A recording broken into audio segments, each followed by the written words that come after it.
And hello, we are live, everybody. Hello. Hey Sorry it everyone! took us so long. We had a lot of technical difficulties today, so we had to put off the stream a half hour later. It's really windy by me. It's a lot of trees falling, and I'm thinking that's why my internet was acting up today. Also, I'm being told by my husband that I had outdated software that I normally use. It was outdated, so that could have been it too. Well, Anyway, we're here. thank you We so made much, it. Spencer, for working so hard for the past hour to get us back online. Yeah, yeah.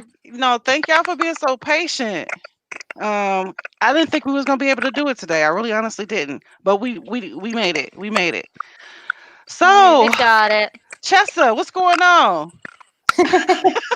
I just saw Chessa. She looks like she's Yeah, ready to go to a rave. she's ready for the show. She's ready for the show. Let's get into it. Look Let's at get into that. it. So let me pull up our little slideshow. Compliments of Molly. Thank you, Molly. You did a great job. Um, Hey, I'm sorry. There's oh, it's not what some I wanted rabbit to do there. situation going on here. A rat? How many? That's just the one though. No, no. There's both of them are here. One of them is just lying on the other. And I'm just At the trying to end look. of the show, there was 10. Somebody said, "Are you live?" Yes, we are live now. Yeah. So if you left us, come back, please. What's in pain? All right. So here we go. Is everybody ready for the meeting? Are we dressed appropriately? Right. Yeah. What's the top? Very. Somebody asked, Stop, "What's the top? stop What's the bobbing your topic?" head, Chessa. Stop bobbing your head. Sit straight. Pay attention.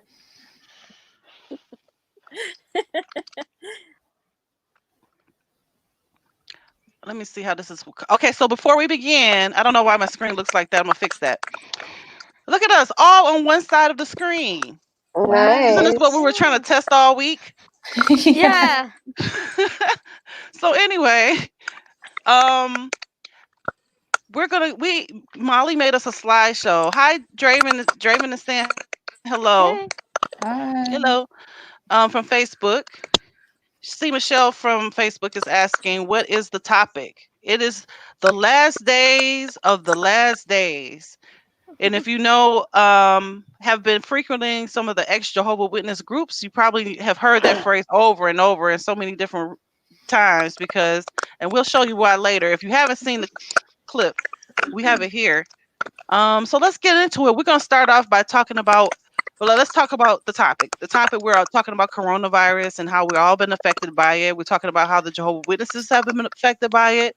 In another segment, we're going to talk about conspiracy theories because I know we've all heard them, like whether they're true or Yeah. not. Let's debunk some. And hi, Rebecca. Thanks for joining us. So let's get into it. I'm just trying to move through here to get this up on the screen, y'all. I apologize in advance for my rabbits bombing the show again. I guess we can start with me. This is Michigan, y'all. I'm from Michigan. Can y'all hear me well? Yeah. Still? Yeah. Okay, because I can't see y'all for some reason. Okay. So anyway, I am from Michigan, and this is a picture that I took at my local Family Dollar. And Molly has a why am I calling you Molly?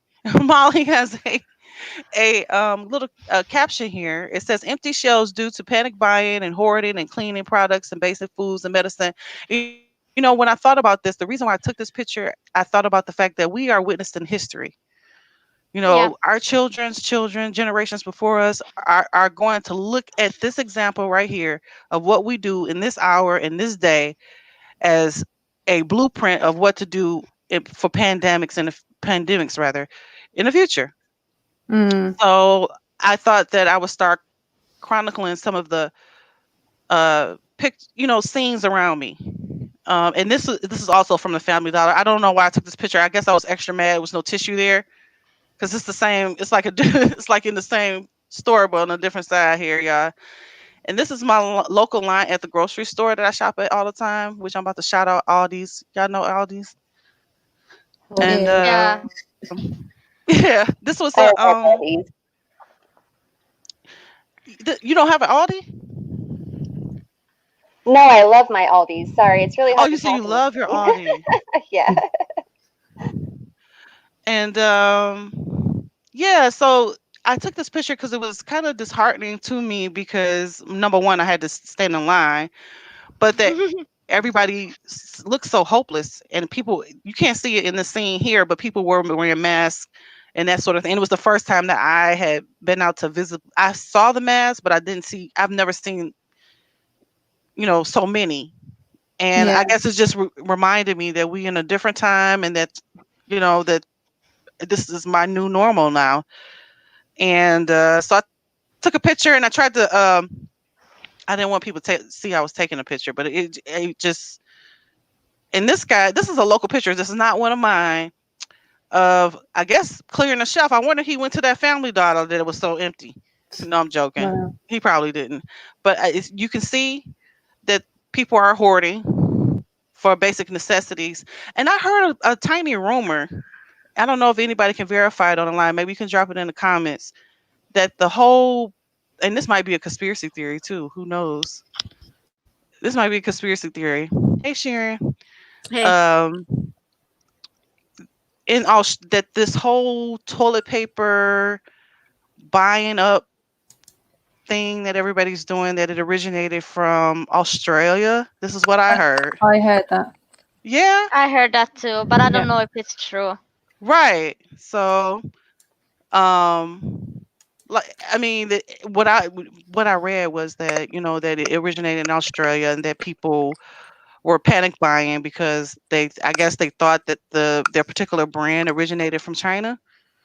I mean, I don't know if that's a storyline you guys heard. Of course, I don't know it's true, but it just lets you know that, a lot of, while we're in this panic, not only are the people panic buying it, but there's a lot of rumors and disinformation going around. Yeah. I heard they were trying to get the old batches, so the ones that were produced and dispatched before the coronavirus started. So that's why they started trying to get hold of the old batches of toilet rolls, and then apparently everybody just followed buying lots of toilet rolls.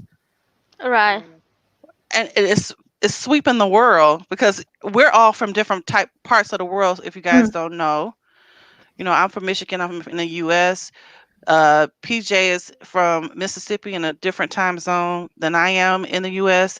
And Chessa and Sharon is even in a different time zone than we are in the West Coast. And then we have Emma and Amali, who I would say what, in the European, Yeah. the area, But Europe. I funny don't know. thing is that we never run out of toilet paper and tissues. We ran out of soap by the end of January. Never see any soap ever since then. Luckily, I bought like disinfectants and all that in January because I needed to. Like I ran out and I bought an extra two just in case. Like Hmm. I didn't hoard or shit. I just bought two extra pieces because I was like, well, this pandemic is going around, so I want to be prepared. Okay, so here and I'm sorry. Go ahead. I don't and know for sure. so so ever since then I never seen any soap. Like there are some bars, some, but like really nothing. But canned foods also ran out, but by like the first week of February. But I'm gonna get into that when we get to my slides. Sorry, just got carried away. No, you're fine. Rebecca is debunking this by saying from Facebook, there was a fake news story that toilet paper are also made by people that make face masks, which came out of Japan last year. Fake news. Okay. Mm, So we got a lot of stuff going around here. yeah. Drake, somebody likes your mask, Chessa. Wicked mask you had on, Chessa. Actually, I see Draven Adams's comment. We have a limit here on what people can buy, but I'm gonna get into that when we get to my slides. Hey. All right. And this is another picture. This, um, even though there was a lot of people taking like haven't had masks on or whatever. I took this picture because it made me reflective and almost a little saddened that this was his new normal. Like I talk to this guy every day. Like I go to the store like almost his store like every single day. And since I've been living over here for about a couple years, and we share a lot of stories, share a lot of laughs, and to see him so spooked, not because he's wearing a mask, it's just our conversation. He was really spooked by the fact that people were coming in and not practicing social distancing. Um, putting himself and this is his livelihood, the store. So he is wearing obviously a protective mask, um, which I've been told is not so protective, depending on which ones you buy or something. Is how true is that? I Yeah, wonder. can I like Go ahead, Molly. I read on the CDC that you can wear them, but it protects others, not you. Like basically because it doesn't cover your entire face, and because it's not not a material that's impenetrable. The virus can get you, but you cannot infect others. So basically the point of this is rather avoiding you infecting others more than you not getting infected, is what I know.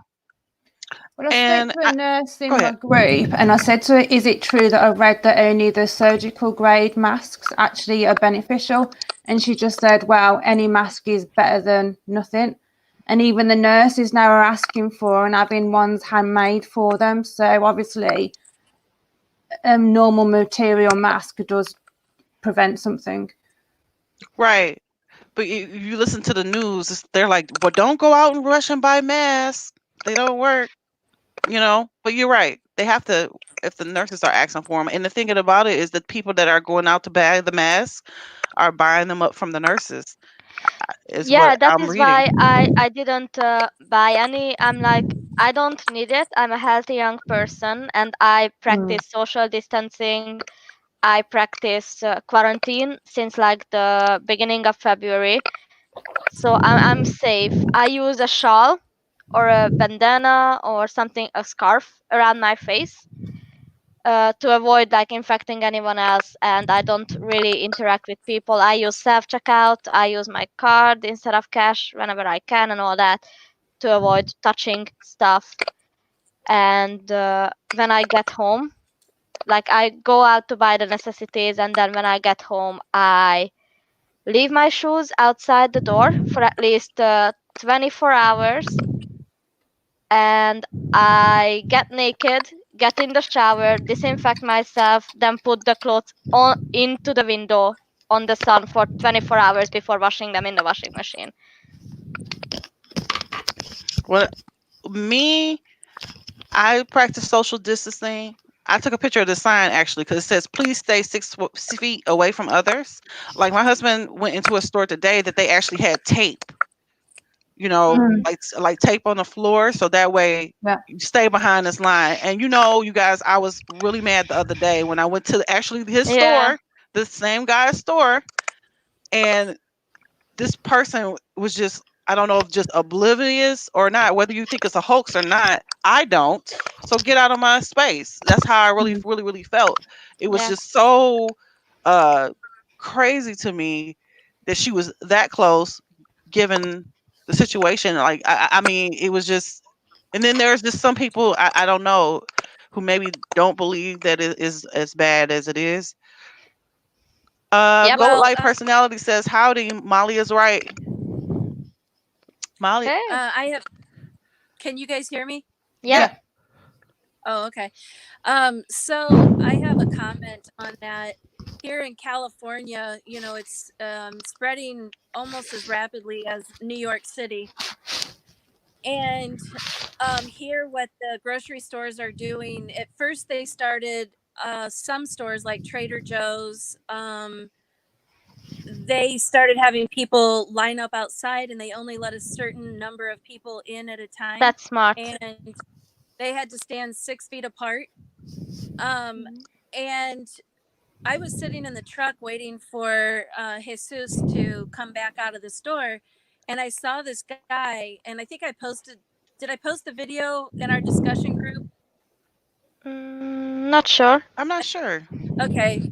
Well, anyways, so this guy walks up. He had a flushed face, which looked like he might have had a fever, and he was Oh. coughing, like coughing really hard, and not always covering it. And so one guy left. He was ticked. And then a woman walked up to get in line behind him, and I'm sitting in the truck watching this happen. And the woman got irate with him, and she told him off, and she told him, you know, don't be coughing out here. And he said, well, what am I supposed to do? And she said, well, cover it like this, and she demonstrated.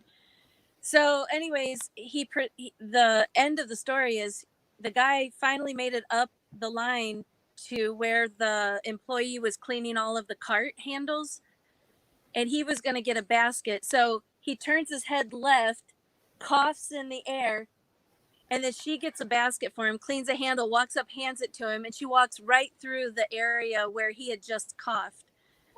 And as we know, it's the droplets, that Yeah. we don't see that can land, up to what, 10 feet away, they said. Some say Yeah. 10, some say 6. Anyways, so another time I was in a grocery store. I do home health care, and I was shopping for an elderly couple, and that's really changed a lot. Healthcare out here, home healthcare, has changed dramatically. So things that we would normally not even think twice about, now we're having to refigure everything. So anyways, so the grocery store I was in, you'd be walking down an aisle, and here comes someone walking towards you from the other direction. So at some point, either they have to turn around and go back that way, or you have to turn and put your backs to each other, because the aisles are only about 4 feet apart, 4.5. So one grocery store that I heard of actually took tape, and they put it on the aisles in the shape of an arrow. So you can only go down the milk aisle this way, and you can only come up the bread aisle that way. And so I thought that was a really good idea for the social distancing. Yeah, in our stores, I did not photo it because it's like a very simplistic solution. But yeah, so what happens in our stores is we have a police tape kind of thing, like stuck to the ground, and we have these little feet-shaped stuff on the ground, and between them, there is stickers saying 2 to 3 meters distance, keep it. And until like last weekend, I have not seen people really keep it, but now I see them keep it. And the panic buying kind of stopped, like because like the comments just said limited quantities are allowed now. So, but I will get into that when we get to my slides as well.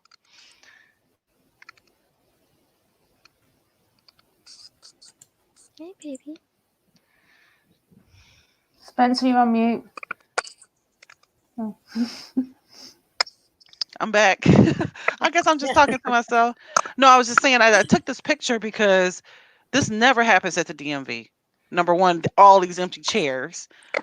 But I guess secondly, the lady would not allow only but 5 people in at a time, and you had to have an appointment before you came. Yeah. And when I came through the door, as soon as I came through the door, it was like this huge mist of Lysol that they would spray every time somebody would come through the door. Wow.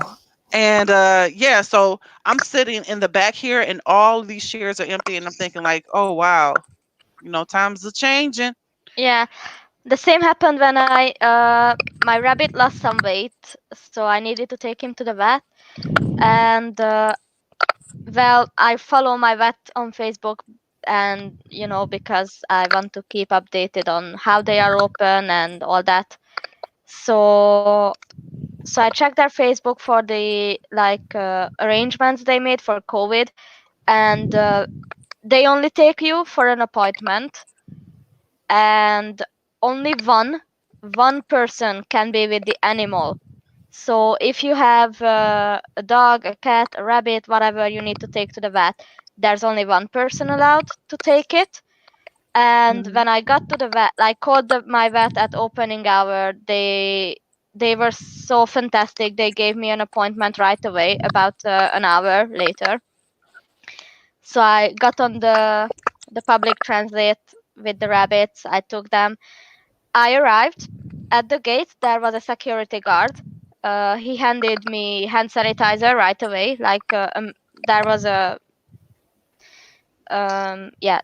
hand sanitizer there, and at the door there was an assistant waiting, and only one person could be in the waiting room at the vets, and they only allowed you in when the vet was ready to see you, to register your details. You came, you went, you disinfected again with the security guard when you left, and everything smells of bleach. Yeah. I think that like for me, they didn't even let us in the ER. They, when I thought that Yeah, I was feeling symptoms or was nervous that I was feeling symptoms, they basically triage you over the phone and yeah, then refer you to a virtual doctor who talks to you virtually over the internet, and then he refers you to the ER for maybe a test. I mean, that's how right, broken our system is here in Michigan, just to get in the ER to be seen. And I just read a news article today in our paper. As a matter of fact, the paper looks so scary. Like it just looked like a headlines out of, I don't know, Batman or something. Right. Oh, it was like just like the sky is falling, every bad things are happening. So I'm like, what is going? I'm looking at the paper, and it has this big old World War II imagery there. And then it talks about how Detroit is becoming like in a faster growing uh they have more cases and more cases now. It's like right. the way they describe Detroit, it sound like Gotham City. Like seriously, like people are gonna be in the streets. And I was just thought to myself, I don't normally buy paper, especially now in this environment. Maybe I don't know if buying paper is a bad or good idea, but I did manage to put it in the bag and I put it up in the shelf because I said to myself again that I want to chronicle this for my children and their Right. children. Mm. You know. So we have PJ over from Mississippi. Before we get into it, Wisdom Payne says 5 scripts outpatient clinics closed so in California. Wow. Mm. We need all the healthcare we can get and all the clinics and stuff that we can get. So PJ, tell us about this picture. This was about the first week that we had somebody in Mississippi actually diagnosed with COVID-19, and that's just the toilet paper aisle. There was no toilet paper left, and I was in there trying to pick up some supplies for the hospice patient that I was taking care of. Wow. Wow. And I think the next one is yours as well. Oh no, here we go. This picture That's right Sharon. here is stunning. Stunning. Go ahead, Yeah, Sharon. yeah. This is a picture of the National Guard, and they actually. I live near this location, and that location that you're looking at is actually a very large fairgrounds in California. It's the second largest fairgrounds in California. It's like, I don't know, 140 acres or something like that. And so they have, this is actually, that picture is a FEMA camp. And they don't have it set up for a FEMA camp, but in the event that it should go that direction, that's the location it would be. Well, anyways, So driving by one morning, the National Guard was there, and later that day they were handing out food, and I heard an estimate of it was 3,000. I didn't check on that. I don't know if it was 3,000 people or families or cars, but I did post in our discussion group, the Glass Table discussion group, just today, a video of how long the procession was. It delayed me getting to work, actually. Mm-hmm. But they were handing out food, boxes of food, to about 3,000. Cool. Right. That's awesome, though. Mm-hmm. Yeah. Alrighty, This so is we got, my local shop. yeah, go ahead. Yeah. I don't really go out shopping much. With my anxiety, I normally get delivery, but trying to get a delivery slot right now, and like Asda's booked up till April the 7th, and that there was no slots after that. So I went into town just to get some essentials, and this is my local home bargain shops where it's been like this for a while now, like no soap, no hand sanitizers. So I took some pictures of the empty shelves. Mhm. And the next one here. Yeah, this is where the paracetamol should have been. There's a big empty space where everybody's just brought up paracetamol, and it's really hard to find at the moment.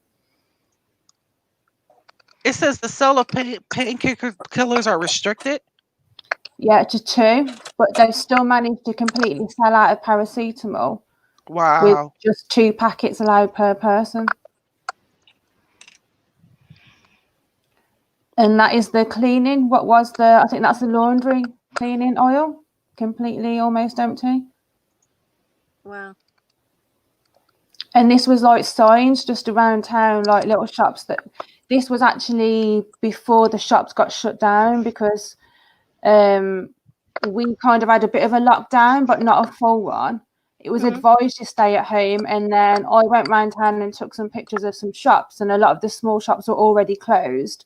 And then it was 2 days later, I think it was, that we got got told from the Prime Minister that it is now shutting down like normal shops, but a lot of the small businesses had already closed up.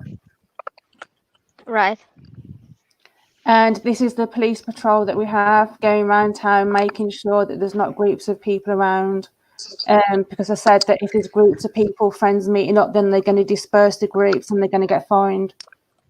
And I've heard that people are still meeting up in parks and stuff like that. So the police are literally driving around in riot vans patrolling.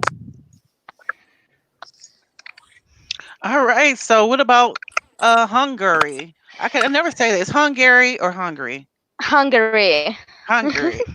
There we It's kind go. of like hungry with a growl. Hungary. So this is some potatoes. Yeah. Some bleach. So on this picture, this is the cleaning aisle. As you can see, the shelves behind the woman, all empty.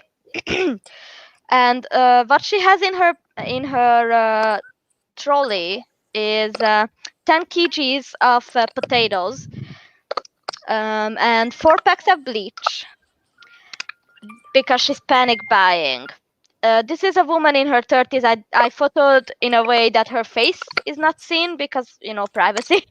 And basically, this is a very common scene just this day earlier, because panic buying, the stores were running out. So I needed to hit multiple stores to buy supplies for myself so I can stay alive and eat.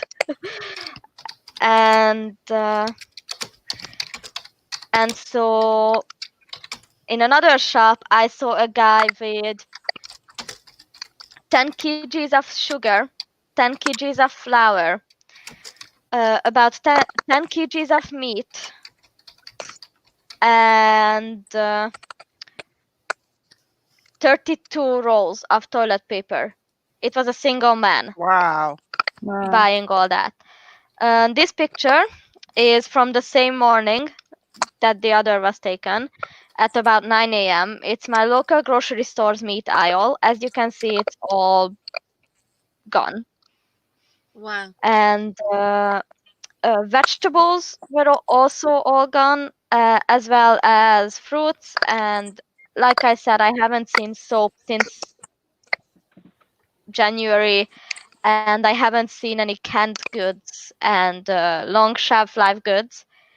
Sparingly, I have, and I bought some too for myself in case I need to go to full quarantine where I can't go out if I get infected or anything like that. And yeah, it's Another craziness. person ignoring social. I love this picture because you took it. This is clearly a Yeah. violation right here. Yeah, Yeah. I that's in the meat line. So I was that's about 8 a.m. Sorry, and I stood about 3 meters away from the guy in front of me, and this old man, he was an old man, mind you, without a mask, without like any protection, he just kept hitting his trolley into my basket, and I I turned around and I looked at him, said like, "Excuse me," and he got so mad at me. And just just in this same line, a woman almost hit me because I asked her, "What do you need 15 kilograms of meat for?" I asked her that because people were all trying to buy like reasonable amounts of meat, like about 5 kgs or something like that, and she was buying massive amounts of meat. You asked her? Yeah, I asked her, "What do you need 15 kilograms of meat for?" And she almost hit me. It was crazy.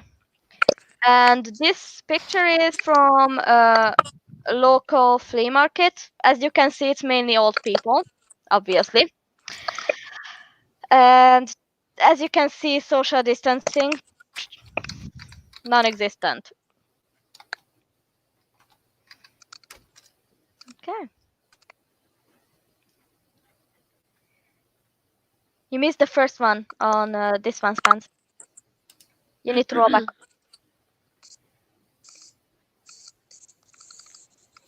Yeah, I'm gonna have to go back for when we move on to this. Any final thoughts? I mean, I guess with my particular area, um, Yeah, if I'm learning how to have so much anxiety. I'm already prone to Mm. anxiety, yeah, so not having available food or all of the things that would normally trigger you as an extra Jehovah Witness, as far as thinking that this is some type of apocalyptic scene or some type of yeah, doomsday that's coming. I mean, every possible trigger there can be, I feel like I've been triggered lately, and yeah, it's these scenes are often, I'm not saying that I dreamed them or anything like that, but these scenes are often in my dreams or in my nightmares after leaving the watchtower. yeah, This my mom used to say, "You better eat that food, or you better not waste that, because when the great tribulation come, that's all you're gonna have." You know, yeah, and so I hear that ringing in my head, and I had to stop myself one day because, like, literally, I was complaining about people hoarding, but I found myself in reaction to their hoarding buying Yeah. up stuff because I'm scared that I'm not gonna have stuff. So Yeah. I'm the hoarder now. I was become the hoardee is now the hoarder or whatever, and I yeah. had to do a reality check. Like, Hmm. you just number one realize that a lot of the fears that I have are being driven because of the indoctrination that I had growing up. Right. Secondly, this is not real. I have to tell myself this is not real. There is no Armageddon coming. There's not fireballs, no matter. And then the thing about it, if you're a person like Emma and I who are in these groups, and that's what you guys saw on the next slide, you know, I had to actually step back from my own group for a second because of the posts were so triggering Yeah. to see Mm. them in such despair and seeing them, the tribulation is coming, Armageddon, when are the Yeah. meetings, freaking out. I And it got. was just like, I was just like, it was nothing I could say that would ever alleviate that because, Yeah. they fully believe that, they're fully indoctrinated. And so, yeah, taking a step back. And so if you guys are out there and if you're triggered, by some of the events that's going on. I was telling my husband today, I'm not listening to death notices every single day here in Michigan. It is depressing. I don't have to read everybody. It's like seriously, they in the paper. Usually, the second page is like these people died today, and you're just reading the names and you're reading how old they are, and you're like, did they have complications? Other things going on if they're too young, and then it's a baby dying, and then you're like, okay, well that throws that out the window. I don't know. It's like it's all about percentages. It's affecting people on every social Right. economic status, every Well, money, whether you here, have money or not. It's just Yeah. so you have to take a step back. Self-care is Mm, important. yeah. Yeah. And yeah. I have a comment about that. Um, you know, a lot of us have PTSD. Somebody messaged me that's watching our show right now and wanted us to touch on that, which really you are. You're talking about the triggers that trigger our anxiety and depression. But specifically, I the majority of us have post traumatic stress disorder. And so, I mean, that in particular is something I forget where I was going with that. But I will say, like for me, um, when I'm traveling, because I do home health care and I work quite a distance from my home, so on the way to my in between clients, I listen to It's Sirius XM channel 121, which is Doctor Radio, and it's really a good channel actually if you want live updates on like what's going on and how to protect ourselves. And but they're all doctors, so people right. call in asking good medical questions. Well, anyway, so I listen to that so I can educate myself, and then I get to work. My clients are not only traumatized from it because they're used to going out a little bit. Now these elderly people are stuck at home, and the ones that have dementia simply cannot comprehend why they can't go to the restaurant that evening and eat. And so it's really a challenge. It's making their dementia symptoms worse, which makes it stressful for the caregivers. So um, self-care, like you said, is so important. And so anyways, like here in California, because it's growing rapidly like New York, I remember the first week in the news, it said there was one case. A week later, there was, one death, I mean. A week later, 7. 2 weeks later, 67. And then a week later, 83. Or no, it was the next day. The next day, it raised by 19. And that was a couple of days ago. And so, yeah, I've been, like, I had a panic attack before the show. And um I was actually thinking about canceling the show for myself. But I didn't. I stuck it out, and here I am. But Yeah, yeah, hey, we're post glad you're traumatic. here. Hey, we're glad. So yeah, post traumatic stress is something else when you're dealing with this. Yeah, I mean, I gotta shout out these guys. I'm not sure if Pumpkin is visible because Honey is laying all over him, but they are both here. So basically, what I did, because it's not only me that I worried for, because they can live without the pellets. Luckily, I I ordered loads of pellets for them in early January, so that's something I am happy about, because I ordered like 11 kgs of pellets, so that's gonna last like ages. And just this week I received my order for 30 kilograms of hay. That's gonna last about half a year for these two, about half a year or so. And what's crazy is that I actually planned to have Honey neutered, but I can't do that now. So she's becoming a bit destructive. So that's an extra responsibility that I have on me now to take care of stuff she tries to destroy and tear up because she's reaching maturity, so she's becoming territorial and a bit of an asshole, like a teenager. She's going through her phases. Oh. And so for those of you who have animals, I suggest like not hoarding, obviously, but stocking just for a bit, like 2 or 3 months worth, because you never know if the animal shops close or anything like that, if you're gonna be able to go out and get hay and get access to these because hay is non-perishable, so it lasts. Also, make sure that hey, make sure that your fur babies are vaccinated properly because they still need health care as well. So just make sure they are vaccinated. Make sure a vet sees them before everything locks down, and they are they're gonna be there for you. It's so helpful to have these little Bunnies. little Yeah. assholes. Hey, So, because they have Chessa, so I know much. you didn't have any Hey, we didn't have any photos for your area. Do you want to kind of describe what's been going on in your neck of the Sure. woods? Can you guys hear me okay? Yep. Yes. Okay, cool. Yeah, I mean it's been weird. I'm not allowed to go out. I lost my job like 2 weeks ago. So now because of my asthma and my autoimmune issues, I just don't go out most of the time. Like I think I've went to the grocery store 2 times, but other than that, other people have went for me. But yeah, I've mostly just been here with my daughter, and she's 3, so she kind of notices that stuff's going on, but she doesn't really understand. So like with the mask and stuff, we've been trying to like do superhero stuff.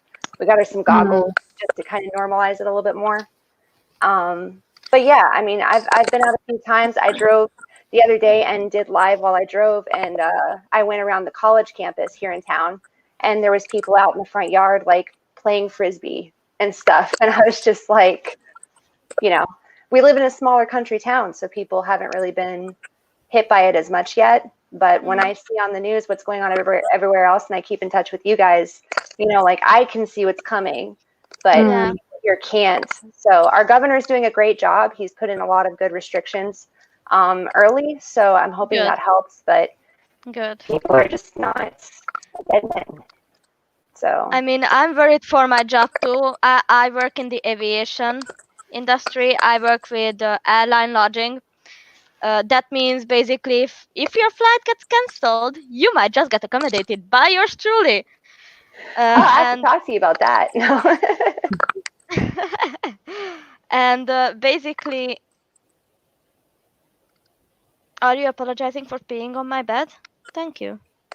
And basically, my hours got reduced, which is super freaking me out because, well, it would be good not to have reduced money, especially when the economy is gonna be messed up, and you know that, we all know that. And well, rabbits aren't cheap. Like I can sort myself easily and cheaply, but hey, but yeah, the rabbits cannot be without hay. They cannot be without vet care, and because they are exotic animals, vet care is more expensive than for dogs and cats. So that's stressful. I'm not even stressed for myself really. It's them, because if they get sick, they need vet care and all that. But that's a other aspect, is that I know that my work is severely affected. I can tell because we barely have any rooms available. We know that airlines cancelled in their entire roster as it is because of COVID. So it's freaky, and it made me really it made me really anxious and stressed and depressed. So it's really good that I'm not in quarantine all alone with my thoughts, but I have these little fairies trying to cheer me up. Hey, hey, Spencer. I have a question. Not a question, but I guess a question for PJ and for Chessa that have young children. So, like, I'm just, unless you're going to get to that later, I know what my daughter is, has faced as far as having her daughter out of school and not having a babysitter anymore. So she had to quit her job for Wow. now. So my husband and I sent two care packages to her with food and toilet paper because there's very little food on the shelves in Hancock County, Ohio, and there's no toilet paper. So when a shipment comes in, it's gone. So we actually went to the biggest city nearby, which is Santa Cruz, California, bought some and shipped it out to them and my other children back in Ohio. But so because my children, have pretty much been raised outside of the organization. Um, they left when I did, like 12 years ago, but they still got quite a bit of indoctrination, and their father is still a Jehovah's Witness, like staunch. So one of my children actually called me having a panic attack because she didn't, and her babysitters are devout Christians, of just, I don't know if they're Pentecostal or Baptist or what. But anyway, so she called me in a panic because she's a fader, or she's like, no, not a fader. I just took them out and left, and then they didn't ever fully educate themselves and wake up. So for like newbies that are raising kids, young children, and I'm sure that they need a lot of encouragement right now. Mm, Oh, for sure. yeah. I know, like for me, my kids I was a homeschooling them a year prior to this anyway, or 2 years prior to Oh, this. So they're used to the routine. They're used to mama turning into a teacher. That's another thing. I didn't ever want, is one of the reasons why I stopped, is that my kids couldn't draw a line between teacher and mama, and I couldn't Mm. either. So it would spill over into our day. Like, it would be an 8-hour day and I couldn't cut it off. You know what I'm saying? Sometimes, like, if I saw them not doing work or anything like that. So it would be school like 24 hours a day, according to my Aw. kids. So I heard them, I put them back in school, and now you would think that they would be prepped for it.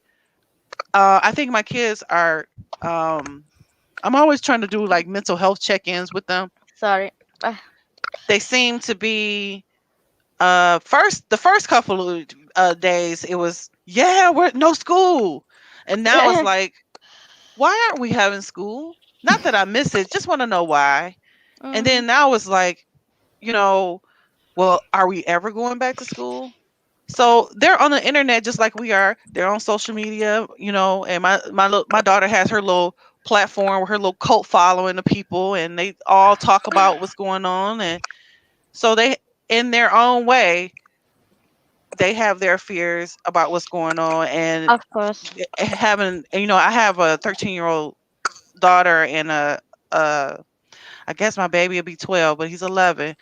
And just to hear them express it at different levels, because she's going into high school and he's just starting middle school, and my son actually was thinking, like, did they close school because there was a person with corona at my school? Like, he was freaked out about it. Like, maybe they closed, and I'm like, no, baby, they closed all the schools. It wasn't just your school. So they're not panicked, but like some adults that I see. But at the same time, they have their own little fears too. And if you're a mama, you don't know what to really say other Mm, than, I mean, you don't know. And is it a cure? Is it a vaccine? What, how long are we going to, I don't have any answers. So 18 months, it actually. just changed their entire routine where they go outside. Here in Michigan, we're on lockdown. You can only go exercise an hour a day. Like it's literally like jail. You can only go to the essential places or people that are called essential employees. Is usually food, prescription drugs, or you guys are all experiencing that too. But I Yeah. guess like it caught us all by surprise because it took so long for Michigan to shut down, and now we have an explosion of cases that could. I don't know how long we're gonna be locked down for. I mean, I think it would be far past what they're saying, like the 12th or the 13th here. But we'll see. What about you, Chester? I know you got babies, and you too, PJ. Well, my daughter's 3, and so she doesn't really understand a lot, but she wants to go to the playground. She likes to go to the mall and ride the carousel and stuff like that. We were trying to get her into school before, but we didn't have the money, so she'd go and like get interviewed at these preschools, and then she'd come home and be like, "I want to play with the kids." So she's been feeling it. People will like walk their dogs in front of our house, and she'll want to run out and talk to them, and we have to be like, no, no, no, and we try to talk to her in a way she'll understand and try and normalize it so that she won't be afraid. But you can tell she knows that things are different. We used to go out a lot more, and now we stay home. Mommy and Daddy are always home because we don't have our jobs. So at first, it's a blessing and a curse. You always want to spend family time, but at the same time, are you going to be evicted Right. because of this? Are you going to have money for food and things? Like, there's a lot of anxiety that you face, and you have to hide it from your kid, or at least try to shelter them as much as you can. Right. We took her to the river today, and it was super, super high, but there was nobody else there. So she got to splash around and play, and it kind of helps a little bit to just get outside, but at the same time, it's difficult because you're risking no matter where you go. So, I guess everybody's feeling the job loss. My husband, we were actually live streaming in one of our groups, and he got a text during the live, and I just saw all the blood from my husband's face just leave. And I actually said on the live, you know how you know your significant other, and I'm like, well, is everything okay? Because I'm nosy. Yes, I asked on the live, and he's like, we'll talk about it later. And then I hurry up and end the live because I just thought to myself, what is going on? But I knew it was coming that he was not going to lose it, that he was going to lose his job. yeah. It was just too many people around here that has happened to. You know what I'm saying? So I'm just hoping that they'll call him back after all of this. But I mean, who really knows? So What how about are you, you PJ? guys? Oh, go ahead, Sharon. How are you guys getting? I'm after PJ. I was just wondering how you guys are getting by if you don't have incomes. But anyway, sorry. Carry Okay. on. Go ahead, PJ. Oh, well, with my kid, um, my son, he's 18, and we've discussed before, he has had some issues since he was in the cult for about 13 years. So he has some effects from it. He misses the family that shuns him. And I've had to seek help for him before. And this whole virus thing has caused him to break out all over in a stress rash. And so we've been dealing with that. And my daughter, she just this year went back to public school from being homeschooled because she missed interaction and socialization. So she's not dealing with the social distancing very well. She misses her friends. Aww. Yeah. But we've set her up with a virtual reality chat in her room so she and her friends can get together and talk like we're doing, and it's helping, but I mean it doesn't take the place of actually hanging out with your friends and going and doing stuff. Mm-hmm. Well, that brings us to our next segment. Someone asked earlier, I was looking for the comment. I don't know if you guys see me playing with stuff trying to find it, but anyway. Uh anyway, someone asked us what the title of our broadcast, I think I'm here. Broadcast was. And I'm going to tell you how we came up with the name. If you haven't seen the recent clip from the governing body, our next segment, we're going to talk about why not only are we spooked, or some of us are anyway, that some of the Jehovah Witnesses are too, and they are actually in the org listening to all of this over and over and over again. So let's get a play a clip of what they've been listening to, and then we'll talk about some of their reactions and maybe some of our own. So here we go. Let's start with, and I don't really, you know what I realized? As much as I've been in these groups for the past 2.5 years, I don't really know their names, the governing body. I know Stephen Lett I because think I I know think, too. okay, who was the guy that got all the booze? Tony Tony Morris. Morris. Okay. So maybe you guys can tell everybody who this is. I bet y'all all know. I just don't. Okay, here we go. The rite of the fourth horseman includes mention of deadly plague. So the events unfolding around us are making clearer than ever that we're living in the final part of the last days, undoubtedly the final part of the final part of the last days. How many memes have you guys seen so far in groups?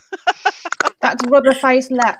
Oh my god. The final part of the final part, the last days of the last. It's the last of the last of the last of the last. Listen, let me tell you something.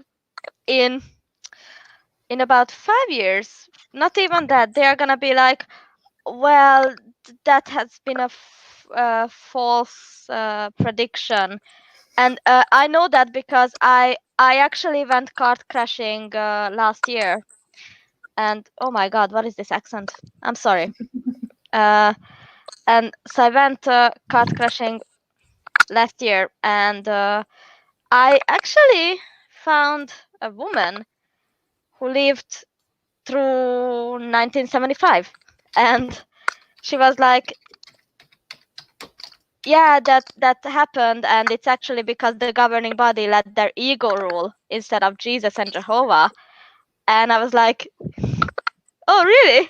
So hey, so I expect, sorry about this, she's just But no crazy right now. wonder the witnesses are scared shitless. Yeah, Like and honestly. and I would bet that in a few years, hey, they would be trashing the current governing body for these clips, like they are trashing the 70s governing body for 1975. I You bet. know, you know what I think? I think that, well, it's what I told a Jehovah Witness the other day in one of my groups. Okay, you guys are jumping on this whole pandemic thing as if it's, first of all, you're happy about it, which is creepy. Okay.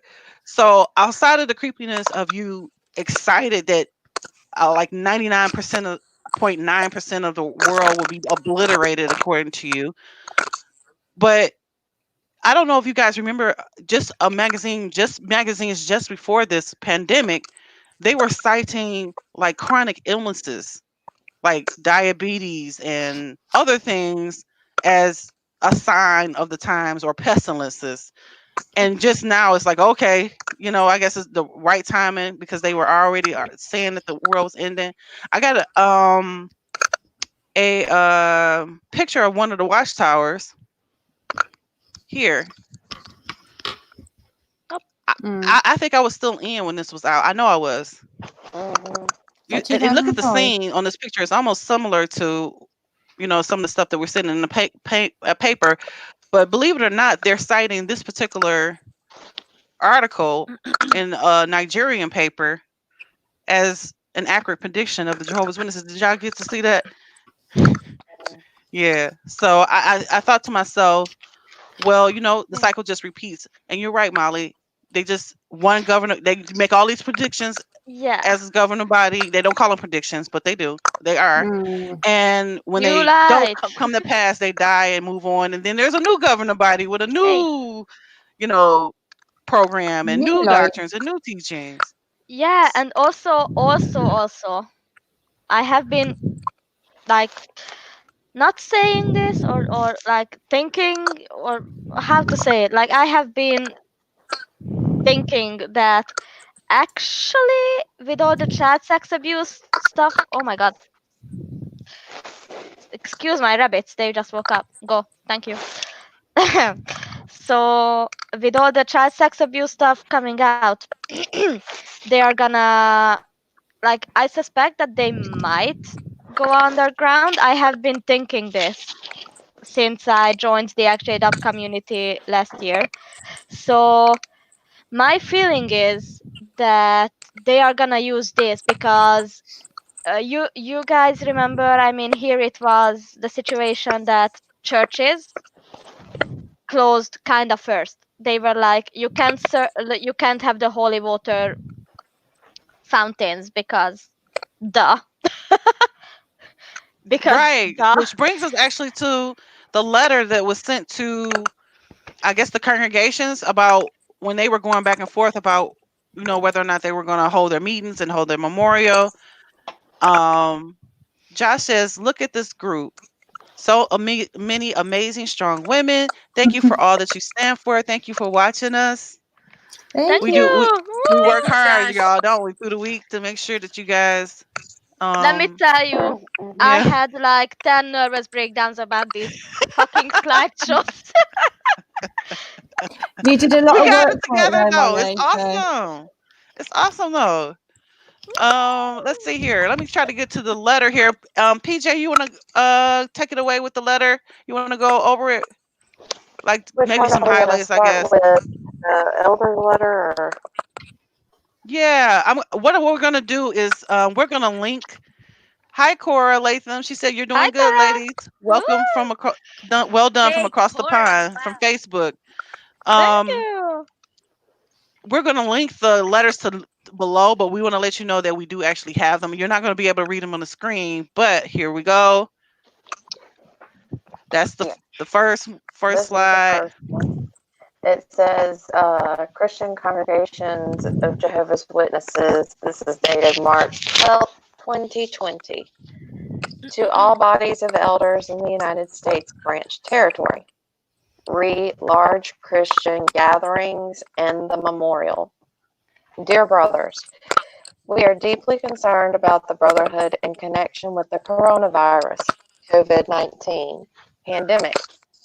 The current global pandemic reminds us of the description of the ride of the fourth horseman in Revelation chapter 6.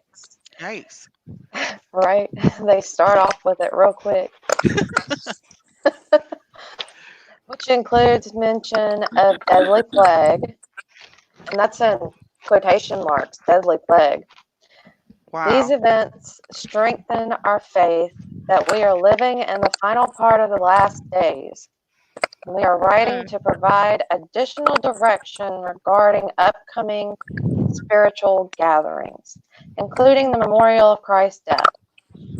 Along with the information provided in the letter, all bodies of elders dated March 9th, 2020, please note the following.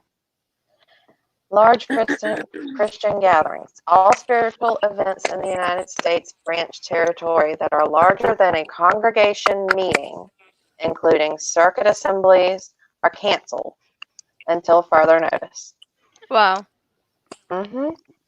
The principle should also be applied to limit the size of weddings and funerals held at the Kingdom Hall.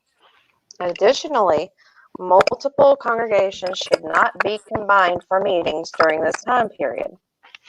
Congregations previously scheduled for an upcoming circuit assembly will receive further information from their circuit overseers, including direction about baptismal candidates. Please note that this direction does not currently apply to regional conventions and should not interrupt planning for these events. Memorial arrangements. If possible, it is preferred that each congregation observe the memorial by meeting together in public as a congregation. However, bodies of elders will need to be sensitive to any direction they receive from the local health authorities. Congregations should not be combined for the memorial. The attendance should be limited to the number who can comfortably fit in the Kingdom Hall. If this direction results in a change to the location of the memorial, please update jw.org accordingly. And publishers should be encouraged to support the arrangement made by the body of elders, or in other words, don't complain, follow orders. Emblems should be passed in the usual manner, and as stated in the letter dated March 4th, 2020, arrangement should be made to thoroughly clean and disinfect the meeting location for the memorial before and after each event.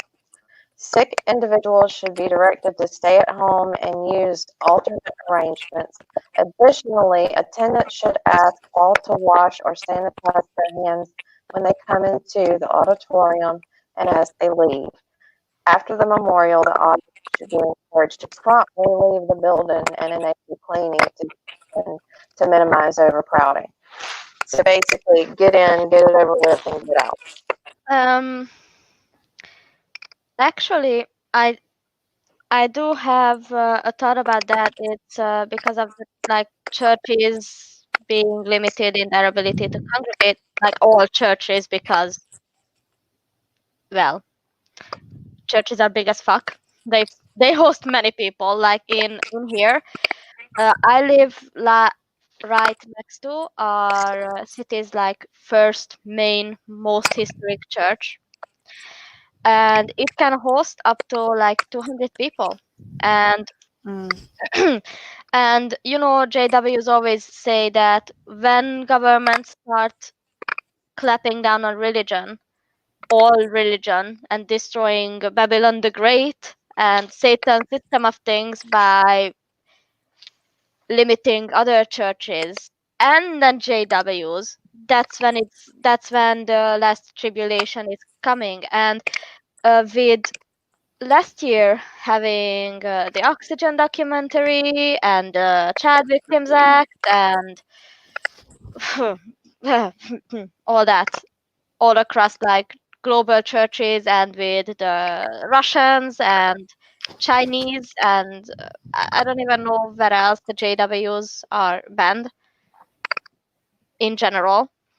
And I just have a vague feeling that however this COVID-19 thing runs out, JWs are gonna be like going underground soon. Like I have a vague feeling that they might start like uh how do they say it? Change their message from salvation to damnation is what Which they say. hasn't happened yet. I was wondering when that's gonna happen. Maybe with the pandemic it'll speed the process up a little bit. I don't know. I've been I've getting heard, those vibes. I've been getting I've those heard, vibes. I've heard through the grapevine from a reliable source that there was, at least locally, there was a letter that was read to the congregation. I'm assuming through Zoom. But anyways, the witnesses have been instructed to not go on YouTube, Facebook, yada yada yada, Oh Wow. really? and that's just recent, like last week. So what I'm thinking, and you guys are probably thinking, is that a lot of people are shut in, and that's their only means of entertainment. So they're Yeah. afraid they're going to lose a lot of people because they're going to be watching shows like what we're doing right now. Yeah, I They're mean, going to be on Google, and that's going to So they're end badly for the censoring, org. and the focus, I was told, was especially towards the young people, like of course. shaming the young people for, teenagers and so forth, Hmm. for being on the I mean, internet. let me tell you, the moment when my mother logged me, and it's kind of the same thing because my mother logged me in the room when she found out that I I do all the JW stuff. And so she locked me in my room, and let me tell you, when you already like, okay, well, I didn't have doubts, but when you already have more than one brain cells in your head, and then you get to be alone with your thoughts, that's a very dangerous thing for a cult, because that's when your brain starts,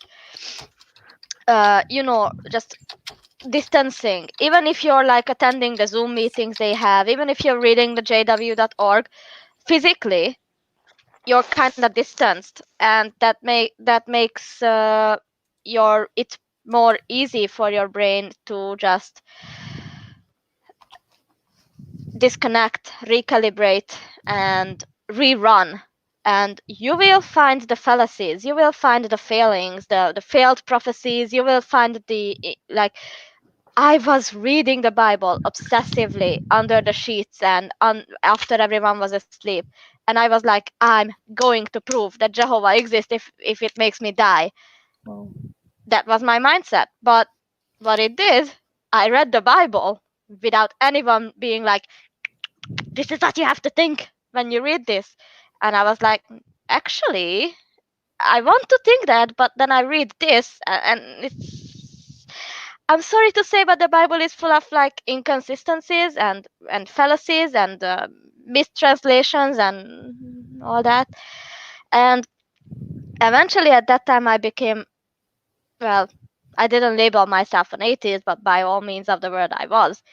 I was like, okay, I guess I just decided to leave religion at that. And then the one time that the YouTube algorithm worked was about 2 years ago, when some way, somehow, I don't know why, I have not been even thinking about Jehovah's Witnesses, but Telltale floated across my dash in YouTube, and I was like, oh, wow. And so I watched that video, and then it led me down a whole rabbit hole of new ideas and new people who had interesting perspectives. And once you start doing that, and well, you're logged in, so you're gonna do that, you're eventually gonna have some life-changing discoveries. Right. So with the letter that PJ um read for us, we see a couple things stood out to me. Before I go, does anybody want to? Did There's a anybody second have part anything to that the stood out to letter them? I know what too. stood out to me was the the emblem should be passed in a usual manner. Yeah, yeah. that's It's kind of definitely a virus. that's That's not definitely a safe big to be doing risk. right now. Right. And how much cleaning are they actually doing in between the meetings? Because I remember when I used to go to the hall, they used to have like, well, we had a double hall, and we had a Thai, it was a Thai or Philippine, I forgot, congregation that would meet with us. So that's one. Mhm. Then we had a Greek one across the way. So that's two. And then we had four other English speaking. Uh, oh yeah, I forgot about the Albanian congregation that was there as well. So we used to have the Greeks would have their circuit assembly at our double hall, because I mean that's just the way it was. So when they would have the memorial, very rarely we would go out to somewhere else, but in between the memorial, it was like literally 30 minutes. I'm trying to figure out how much deep Mhm. cleaning are you doing. Okay, in the letter it says that they're cleaning, right? Mhm. That it will be, as the letter stated in the letter, that arrangements should be made that it be thoroughly clean and disinfected, Mhm. before and after each event. But that's after For they've how? all passed it. Are they all going to wear gloves? Of course, they're not gonna wear gloves, and not only that, you're okay. So you're cleaning up in between. What does that even mean? If you touching the same plate, are y'all watching the plates and putting the stuff back on there? My But whole thing is that they're not understanding that this is a droplet virus, which yeah, means that it can stay suspended in the. It's not called airborne because it doesn't stay suspended in the air and float around Mm. and then settle and then go back up.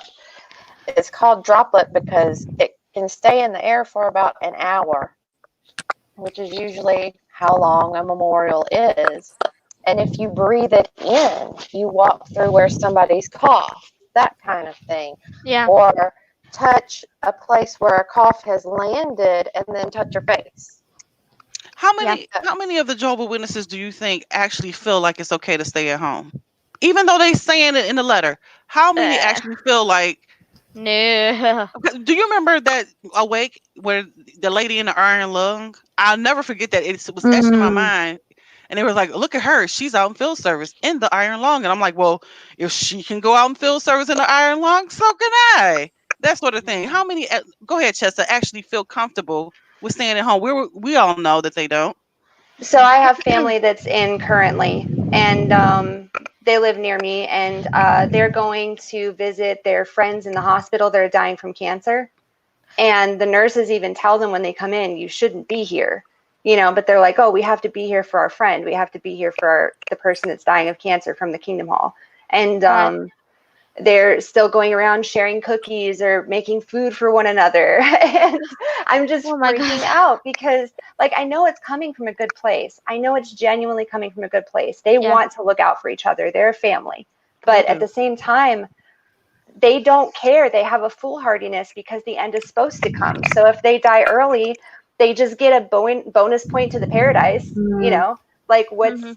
other than protecting their family that's here, that's not in, that's the only thing they have to worry about. So I think they get Yeah. like that dissonance for a second where, oh, maybe I should, protect my family if they're not in or something. But for the most part, they don't care. I was going to say something about the cleaning though. So my family was quarantined for the memorial when I was about 13, 14, I think. My dad worked in Asia and he came back home. He flew home around the SARS epidemic and he had taken the proper precautions. He had quarantined himself for the right amount of time for that back then, which was like 7 days. But the elders actually came with masks on and gloves to talk to us in our home. And they Wow. said, the memorial's coming up and we're concerned. None of us were sick.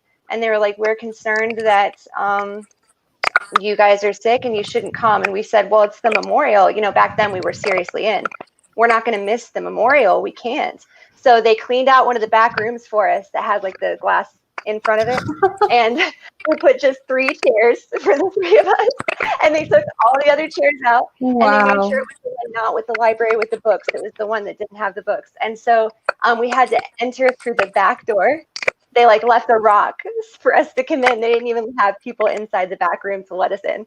And then we came in, we sat down, and during the memorial, they actually brought the plate and the wine up to the window and like taunted us with it. And my dad was super angry because he took it seriously. That was like a religious thing for him. But it was a really weird experience. So like now I look back on that and I'm like, well, at least can I be mad about it? They took their proper precautions back then, but I don't know. They're not serious about it right now. I don't know what they'll do. I heard assembly halls are supposed to have 1 memorial still, or at least that's what they recommended in the last branch letter that I read. So it may be that some still have small memorial gatherings at like an assembly hall. I'm not sure. Well, from I asked this question in my group because there's a lot of Jehovah's Witnesses there, and all of them said no, no, no, it's not canceled. No, no, no, it's not canceled. Oh I my got God. mixed answers. Some said that they were still going, and then there were some that said it was virtual. And I just remember, for a Jehovah's Witness to stay at home from a meeting, to stay at home from a memorial when there is a means for you to go. I just don't even see how they would overcome, even if they're sick. I don't even see how they would Yeah. overcome that barrier to say, okay, well, I don't know, we'll just skip the memorial this time. That is just not in the framework or the worldview of a No, Jehovah's definitely Witness, not. like ever at all. Even if the governing body is saying it's okay, but just the thought of them knowing that other Jehovah's Witnesses are going, I could just only imagine how. Go ahead, Leave Chessa. it in Jehovah's hands.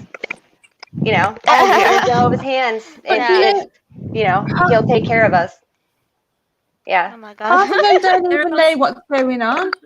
Like in the JW groups, even up till a couple of days ago, they're all asking what's happening at the memorial.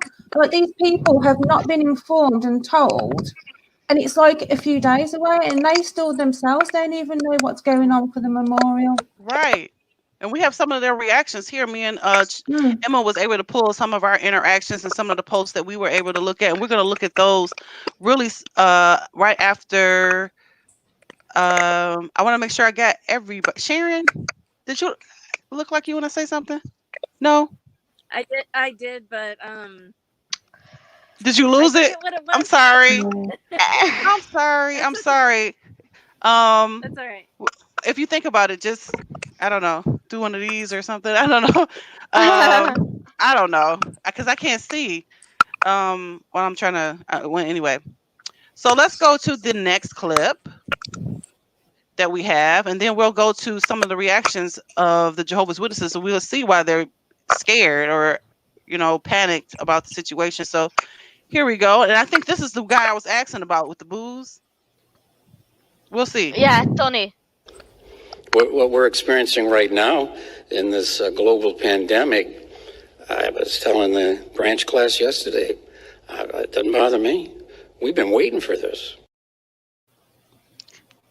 I've seen those circulate in our ex-Jehovah's Witness groups. It's just appalling. I had a Jehovah's Witness go back and forth with me saying, well, the audience that they were talking to the Gilead, it wasn't meant to be public. And I said, well, whatever they say in private, they should be able to say in public, whether it's meant, and it's public now. So you have to, it's just the callousness, the dismissiveness. And I think this is the same guy who was in the army or something and talked about people roasting his hot dogs or something. Am I right about that? Is that the same one? Yeah. Top Chef Morris. Right, exactly. He said I think he likened it to burning flesh. If I can find that. Yeah, he said something about sausages, didn't he? Fried sausages or something along those lines. Yeah. He has a very morbid worldview. Yeah. He was like, apostates are gonna be brewing like hot dogs or something like that. Something like that. Something like that. Good. And so we have, before we move on to some of the reactions here, we actually, this was actually trending. I'm sorry, Chessa and Emma disappeared here. But yeah, this was trending on Twitter the other day. I don't know if you guys know Sylvia Brown. She's spoken of as, or not spoken of, she's recognized as like some type of psychic or something. And I think the only reason I caught it on Twitter is because Kim Kardashian was trending with her. I guess that's her psychic apparently. But this was trending because a lot of people thought, just saying that not just Jehovah's Witnesses, but other people are getting into some type of mode where they feel like it's doomsday or some type of apocalyptic event is about to occur. And a lot of people were taunting this particular book as one of like a prophecy or a prediction. But as I talked about that to another ex-Jehovah's Witness, who happens to be a man in the group for the Jehovah's Witnesses, he gave me this here and he said, okay, well, they predicted the coronavirus, as you can see, in 1993. So they are this faithful slave. They should be the faithful slave, not the current faithful slave. About that though, because I am nitpicky. Coronavirus is not a new expression, my dudes. Coronavirus has actually been around ever since scientists were able to study viruses and bacteria and fungi and all that under microscope. And in the myth and conspiracy theory buster, I will explain why. All right. So, let's move to some of the reactions of the Jehovah's Witnesses, to these videos and some of, I guess, the spiritual food that they're getting at the proper time, right? Is that what they used to call it? Yeah. All right. So take it away, Emma. This is you here. Right? Is this your screenshot, Emma? I miss you meetings in Hall Kingdom. I can't see it on the screen. Oh, you can't? No. Oh. And I'm like, take it away, Emma. Give me a second here. So you can see the screen too. So that everybody can see the screen and not just me. Hang on one second, y'all. I'm sorry about that. Let's see. I'm gonna get it right one of these days. Can you see it now? Yep. Yay. Oh, I miss you meetings in Kingdom Hall, yeah. they are really sad about the meetings not. Yeah. It's like they just don't know what to do with themselves, and Right. Yeah, really. yeah.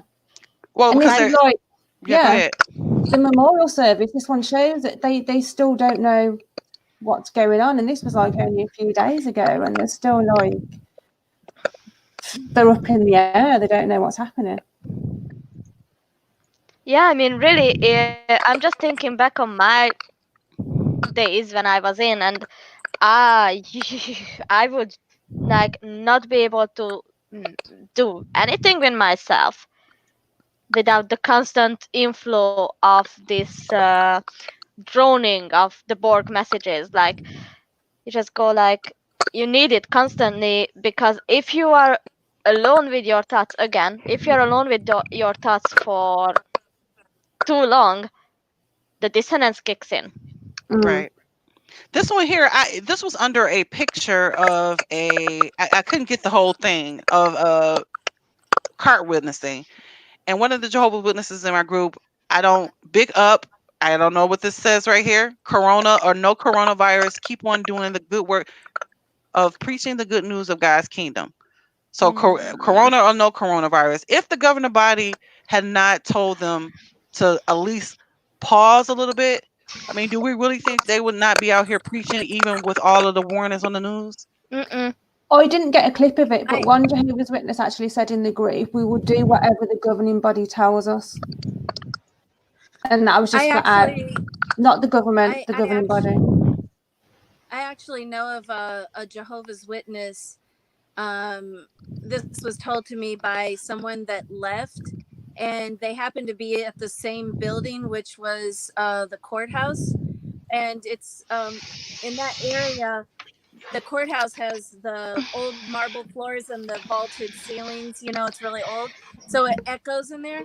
So since this person is not able to do the preaching work, but they're admonished to keep doing it, to find alternative ways of preaching, he actually opened his phone to Jehovah's Witness programs or broadcasting or music or whatever it was, and was playing it out loud in the courthouse, and it was echoing in there. And I guarantee you that that person is probably going to count their time. Wow. Oh my God. Yeah, it's just unfathomable, really. Oh God. I know. Well, Amy Maria from YouTube is saying that she was told by a family that they're doing super small groups at the home, Michigan. Hey, from Michigan. I'm fellow Michigander. Gander, I can never say it here. Yeah, this one came from my group as well, and I didn't even know how to take this. It says they keep telling us to preach. It sounded like he was at work or something, but I'm scared of the coronavirus. Are you? And I thought to myself, who's telling you to preach? So maybe it's they're still kind of slyly working it in the meetings or something. It's probably It's probably meeting by meeting, you know, congregation by congregation. There's probably some that are taking this seriously and some that aren't. Right. That could be very well the case. Emma, this is one of your screenshots here. Through the recent changes in meetings attendance, we are being prepared for the Great Tribulation, and only obeying organisational arrangements can we be saved. I guess he meant to there again. Right. Only by obeying the governing body. Wow. Oh my God.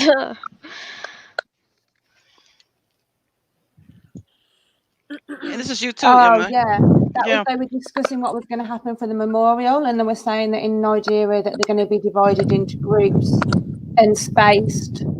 I don't know. I think that means spaced out in the meetings, like distance at least between them. I don't know. This was kind of broke my heart a little bit because she says, praying to Jehovah every night and praying that we will get through this. My family and I jobs have closed for a month. With the bills coming in, it's going to be very hard. No matter what happens, Jehovah will always be there for everyone. Will he though? Because I have a few thousand kids who would refute that. But it made me feel like this could have been me, you know, as a Jehovah's Witness, because all of us, they're being impacted just like the whole world is being impacted. Yeah. But even the Jehovah's Witness world, you would think that nothing can infiltrate that little bubble that they live in. Mhm. And somehow this has got through, and it just made me. Some of the comments on there, it said, yeah, some of the comments that were on there, they were, "Well, pray to Jehovah, it'll be okay. Lean on Jehovah." And I thought to myself, all of these anecdotal Jehovah Witness tropes that we Mhm. tell each other to comfort each other, that has no meaning behind it. And she has real life problems praying to Jehovah every night, and anticipating a very hard time. And I thought to myself, like, I could still be, I didn't wasn't really thinking about myself so much, in that if this were me, I think I probably would be saying the same thing, but I think I would be scared. Mhm. I mean, Well, she and has to be scared. a So lot I of don't know. I families thought that are was still really being interesting. a lot of families are still being encouraged to shun their family. Jehovah's Witnesses are while they're still in. Yeah. Some of them are struggling like really, really bad. Their family or their family reaches out to them, and they have to put a divider there. So even if they had a community that they could go to, they can't do that because of the organization. So it's really putting a sword between families right now as far as who can survive. Sorry, Chess. I Right. didn't mean to, I didn't know that was gonna cover your face there. Oh no, you're fine. But I'm sorry. It's massive. But David says, I thought based on the letter Watchtower put out to the elders that the Mm. only preaching that they are doing locally is later writing, phone witnessing here or in the United States. That is the letter, one of the recent letters that I read. But and yet and still, you'll see that still in these groups, the Jehovah's Witnesses are confused. And it just made me think, after all these years that we were told that when something bad happens and when the tribulation come, that we're going to be super prepared, and the governing body is going to give us these special instructions, and go to the meetings because you don't want to miss the instructions. And now this is just a pandemic. This is not even their Armageddon, and they're disorganized. They're not getting the instructions at all. Right. Yeah. Nothing. Not properly. I think this is yours, Emma. Yeah, that was another JW and a JW group. The shortcoming of the Great Tribulation is COVID-19. That just says it all. It does. This one was interesting. He said, I'm gonna read it. It looks like it's in Pidgin, African Pidgin, which they have a Pidgin congregation now, which is in a Pidgin Bible. But anyway, what should we do because of this coronavirus during our meetings? Again, another post asking about what they're gonna do about the meetings. Then there's this here. This is another one from my group. Go ahead, Sharon. Did you say that? Did you say that was Pigeon or Pig Latin? I missed that. It could be either, Okay. depending on where you're reading it. You ever seen the African Pidgin Bible? It is very interesting. The thing of the matter is, I thought they were just speaking broken English, which it is a form of broken English, I guess. But at the same time, it's like a culture within a culture, all in itself. And now they have one Pidgin congregation where they speak this, I don't want to say broken language because it is their language, but they speak this unique form of the English language. Is that probably about it? Yeah, this one came from my group. It says Jehovah Witnesses, why banning? Okay, please bear with me on this one, y'all. Here we go. We're gonna dive in. Jehovah's Witnesses, why banning congregation meetings? Do you also fear death? And then he goes on and he Bible spams and he says, are you also segregative? When we went through this post, he was basically saying, why do you fear? Keep going. Why are the congregations meetings being banned? That Right. God will take, Jehovah will take care of us or whatever. And it blew my mind that somebody could actually, I don't know why it blew my mind, because I should know that's how most Jehovah Witnesses feel about the meetings. The meetings is like their lifeline. If they're not going to the meetings or out in field service, they're probably super bored. What else are they doing? Really? This one says, so I'm not a Jehovah Witness. However, I was raised in the truth, and both families on both sides still practicing.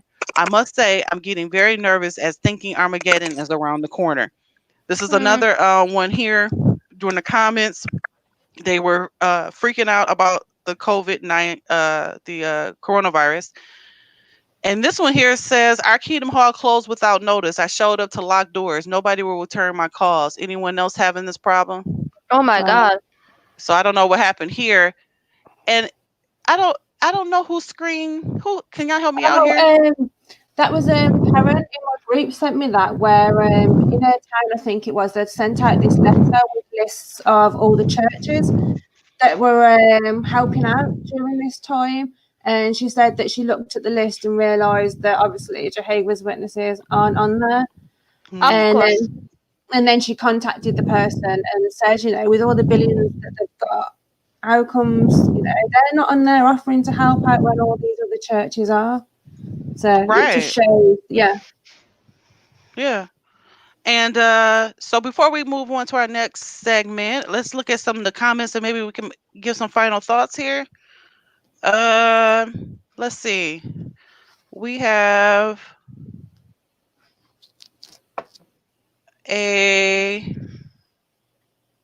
from Facebook, John Mario says that they are doing master letter writing, complaining, and phone bombing here. We have David, who says, I'm in central Wisconsin and they cannot set up at the local mall for metropolitan witnessing because the mall is locked by order of the Wisconsin government with all businesses inside shut through April. So the pioneers are probably freaking out about how they're going to get their time, y'all. I know they are. I used to be one. So I don't even know how they're going to do it. They're probably going to get like 100 hours in a week. That's what I used to do. Like when I'm trying to catch up.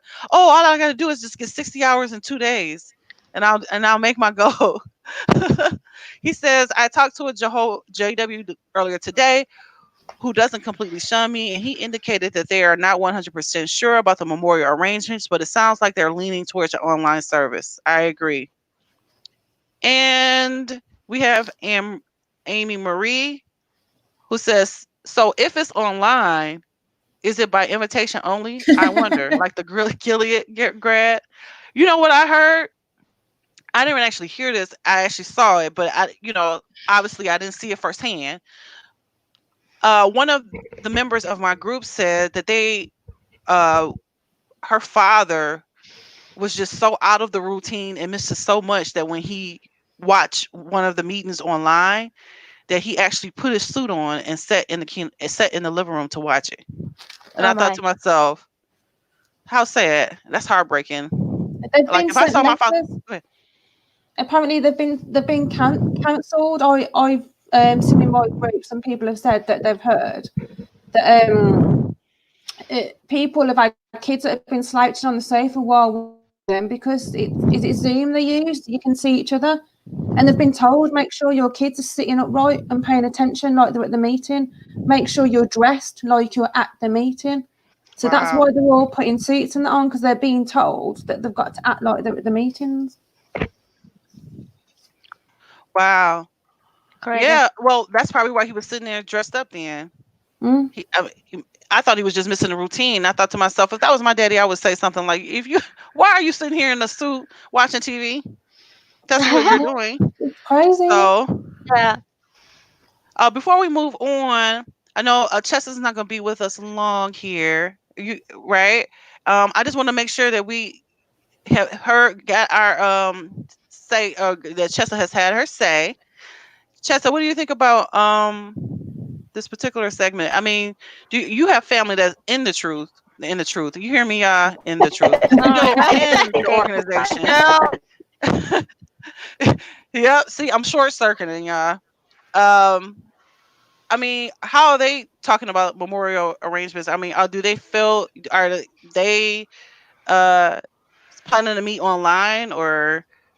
I believe it's probably going to be with Zoom meetings, which is something that I'm trying to set up for Exjws meetings, and then also mutual aid so that we can help support each other through this, like send each other supplies and stuff. But I think that's kind of what they're doing is planning on online. The other option is if things digress by the time Memorial hits, which I highly doubt, then they would have the memorials in individual homes of the service groups, which I highly cautioned against, because then you'd have people still meeting in someone's home, passing the emblems. So those were the two options I heard last, that if they could meet, then they would do that. If they couldn't meet, then they'd do it online. But was it Michigan or somewhere allowed churches to go over the group of 10 rule? Like they can Yes, have that was before before the shutdown. Remember? So I worry about, Watchtower always courts that line. If they don't have to mandated report, they won't. So if they don't have that, ban or restriction, I don't know what individual congregations will decide to do on their own. If they're not mandated to stay home, they may still have their memorial. I'm not sure. Right. And we have a comment from YouTube from Amy Maria. Who are probably getting a lot of this lately, because I actually got this from my mom recently. I think I shared it with all of you guys here. A family member left a voicemail that sounded on the verge of hysterics, begging me to come back, begging me to not to choose death. I cried for both of us. I am so sorry. I mean, Amy, that you went through that. A lot of ex-Jehovah Witnesses are saying that they're getting calls from their parents, estranged family members, or some are not at all, which is even more odd given the way things are going. I know my mom reached out to me with some informative coronavirus video, which I did not watch, but I haven't talked to her in years, and I thought to myself, is this her way of saying that she's scared? So I do understand you say you crying for both of you guys, and I felt for my mom in that moment. I'm thinking to myself, like, if I was in that moment and I was still in the organization, I don't know, how I would be able to cope. And let's see here. It says David here, and from YouTube it says that's the conditioning slammed in our head about making our meetings or service or diet Armageddon type thinking. We were taught that in Chicago when I walked in 92 through 94, and when I became a ministerial service. Thanks for joining us, David. Our next segment, we're gonna talk about conspiracy theories. But before we move on to that, I want to get some final thoughts from Sharon on this segment, because I know you were out for a second. Did you have anything to say about the fact that the witnesses are spooked? Actually, one of my contacts from Argentina sent me a link, and I'm not on a desktop or a tablet, so I sent it to PJ. I don't know if she's able to read it, but it pertains to what we're talking about. Okay. Okay. Did I don't know PJ how hear to me, or pronounce. I Yeah, I can't can hear hear her? you. I don't know how to pronounce this first word. It's Bangoma, I think. But it says Bangoma. Pastors from Repentance and Holiness, Jehovah's Witness churches arrested for holding services. Wow. Was posted 10 hours ago. It says the pastors were from Apostolic Faith Ministries, Repentance and Holiness, and Jehovah's Witness churches. One of them had gathered his church members in a house for fellowship, but was nabbed by police officers. Another one told the law officers that he just wanted to collect offerings from his congregants. 3 pastors from 3 different churches in Bangoma County have been nabbed after defying government orders on avoidance of church gatherings in the wake of coronavirus. And then it names them. Godfrey George of Apostolic Faith Ministries, Kevin Seika, Jehovah's Witness, were first to be arrested, and they claim they were not aware of the directive of holding church services. Well, we know that's a lie. We just read the I LDS know letter. we just read the letter, didn't we? Yeah. According to a report by NTV, their congregants managed to flee from the law enforcers. When the clerics were apprehended, oh my goodness, they ran. Wow. I could just imagine them seeing these law enforcement people coming and then remembering that video that they put out last year of people armed officers coming after them, Yeah, and then for it to happen. Wow. these people are. It's messy.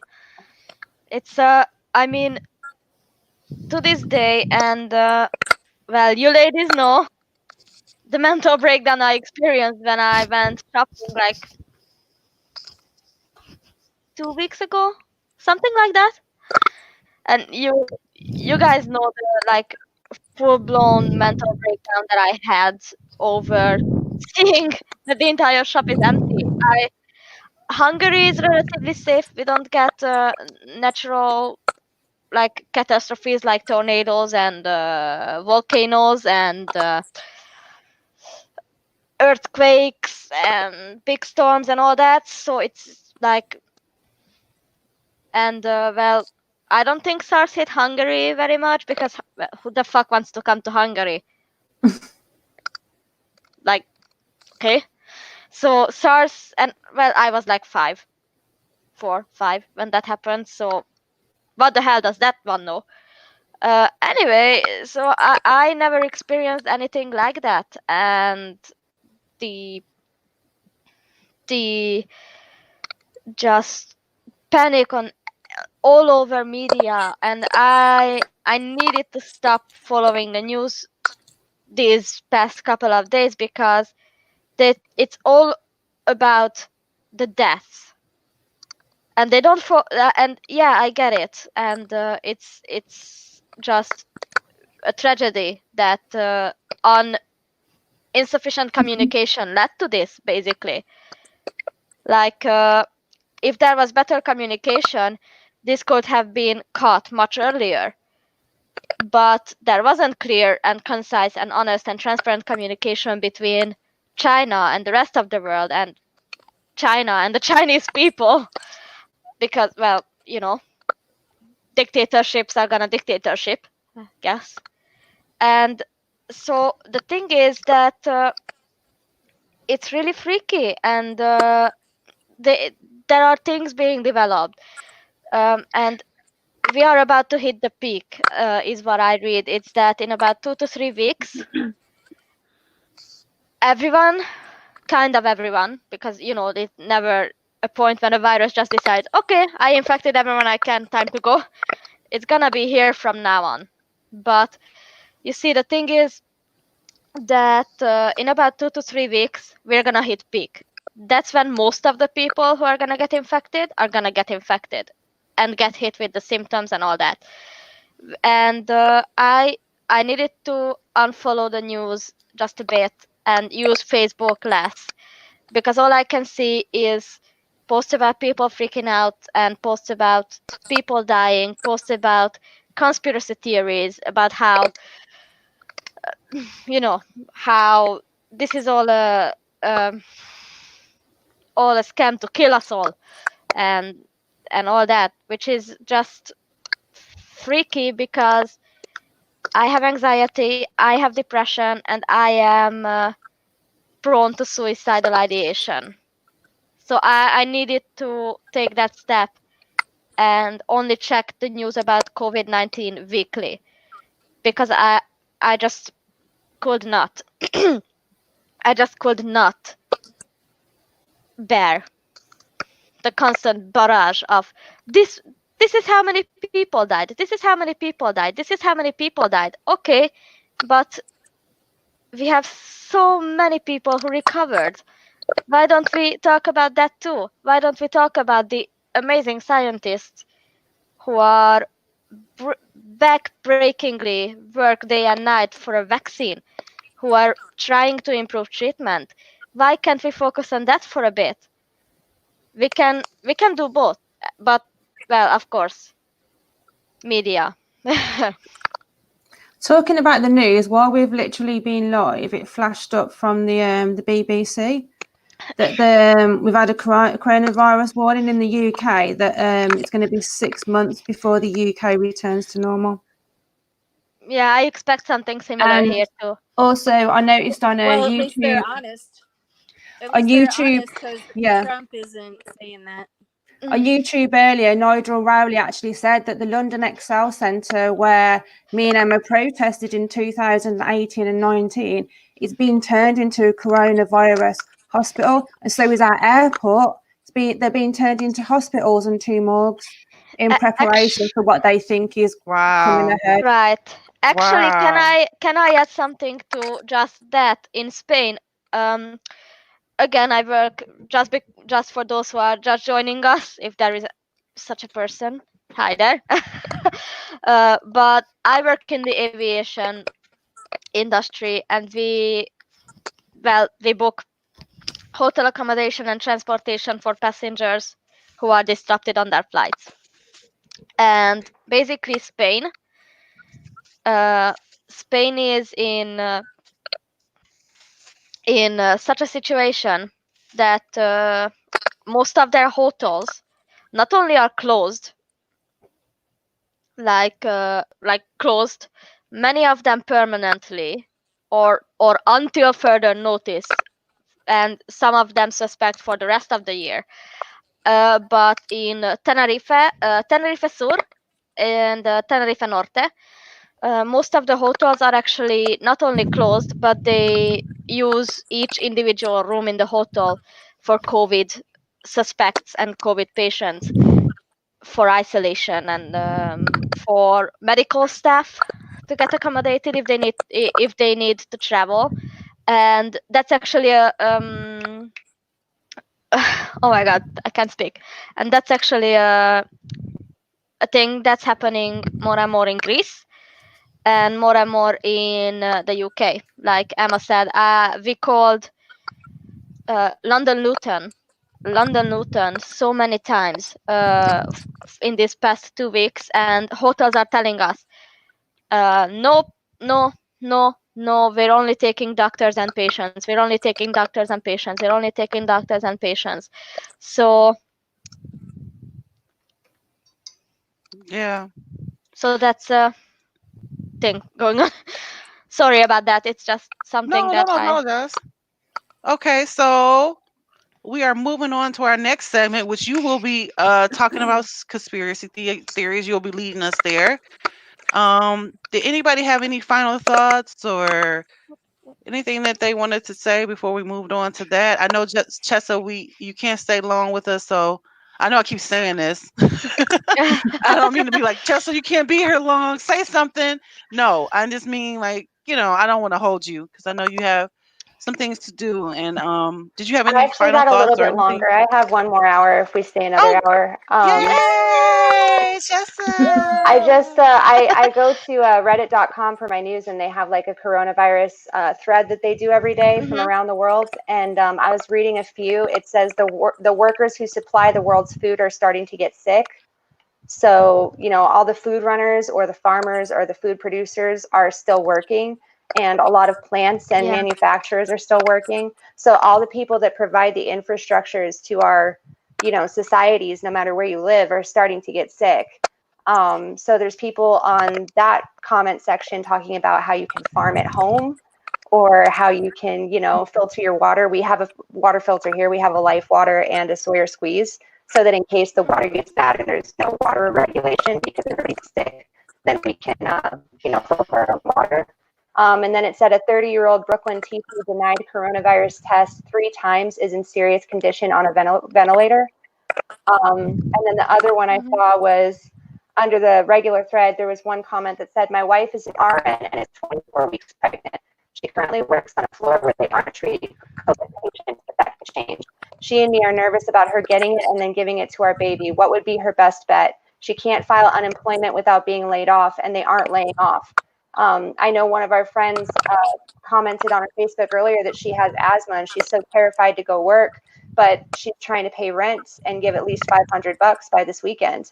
That's what her, her landlord's expecting. So, people are afraid of going to Wow. work because they could die, but at the same Yeah. time, they're afraid they can't afford to live. It's an awful situation. And we had our first infant death in the world Yeah. today from COVID. Oh, Yeah. sorry, Well, there was a delay. here in California, the governor issued. I don't know if it's happened in other states in the United States yet, but I think until May 31st, nobody can be evicted from their houses. So, but that doesn't apply to mortgage companies. Like if you own your own home and you have to pay your mortgage, they could care less, really. Um, I guess it's on an individual basis, but as far as if you lose your job and you can't pay your rent, people here in California are exempted from that. That's my understanding. Right. I think here in Um, Kentucky, they won't go evict ahead. us. They're doing an eviction freeze, so they won't hear eviction cases until after everything's back up and running. But if you don't pay your rent, Yeah, they'll still owe. They'll still yeah, owe. Yeah. I know that they have that here. It was one of the things that we was concerned with when my husband got laid off. Yeah. Because we are renters, and it was one of the rare times that we had to actually, talk to our landlord and make that dreaded call. But I have to say that, I'm grateful that, my particular landlord was he sounded freaked out as well. I mean, it's not just the system, like you said, is all the way around. Yeah. Uh, the landlords are freaked out because he just had a baby. You know what I'm saying? And this is his income. So everybody's hurting. Yeah. I Mm. mean, honestly, the thing is that people need to understand that there need to be checks and balances. As we can see, like not and I'm gonna get political here for just a moment, is that unchecked capitalism doesn't work because you are more than just the money you make. And actually, that is a very big factor in my depression these days because I'm kind of over the whole being abused in a cult thing. Um, but the main thing is that I still have like generalized anxiety, and when I feel it coming on, I become like deer in the headlight, and I'm just like, what is happening? I don't follow. I can't follow. I can't focus. I keep fucking up, and well, my employer sees that, and obviously, the thing is that when you feel bad when you don't produce, and that's a side effect of unchecked capitalism, which should be challenged because we're human and we all deserve food, shelter, and water. We need that stuff to survive, and I don't see how that's a question in anyone's mind, that as a human being you are in need of these things and you deserve these Right. things. And I'm getting emotional, but um that's just crazy. Here in Hungary, being homeless is illegal, and let me tell you that police will actually drag homeless people off the streets and just chase them away from the benches Wow. if they sit down and relax that. They will walk up to them and chase them away, not like guide them to a homeless shelter. No, they chase them away. So it's like, how can you make being homeless illegal but then not offer proper help? Like COVID-19 is hitting here hard. Most shops are closed. um most, like, some restaurants are closed. Basically everything will shut down, and you can see that it's going to happen. Right. And then how are we I work in aviation. It's not a key worker, so if I'm laid off, I'm laid off. I don't have any discernible talent other than I speak languages. And the crazy thing is that what are you gonna do with yourself? I'm a renter too, and how Right. am I gonna pay rent? Like, Well, yeah, this one thing about this virus, this epidemic or pandemic, is that everybody is being touched by it, no matter who you Yeah. are, where you Mhm. are, what you have. You are, everybody's in the same boat, Yeah. you know? And so we're all going to have to figure a way out of this together. Go ahead, Sharon. I was just going to say that here in California, the numbers of the homeless are astronomical. And in Santa Cruz, California, for instance, I know not too long ago, I was with a client and I was pushing him in his wheelchair. And we were right along the coast. It's a touristy area. People were not 6 feet apart.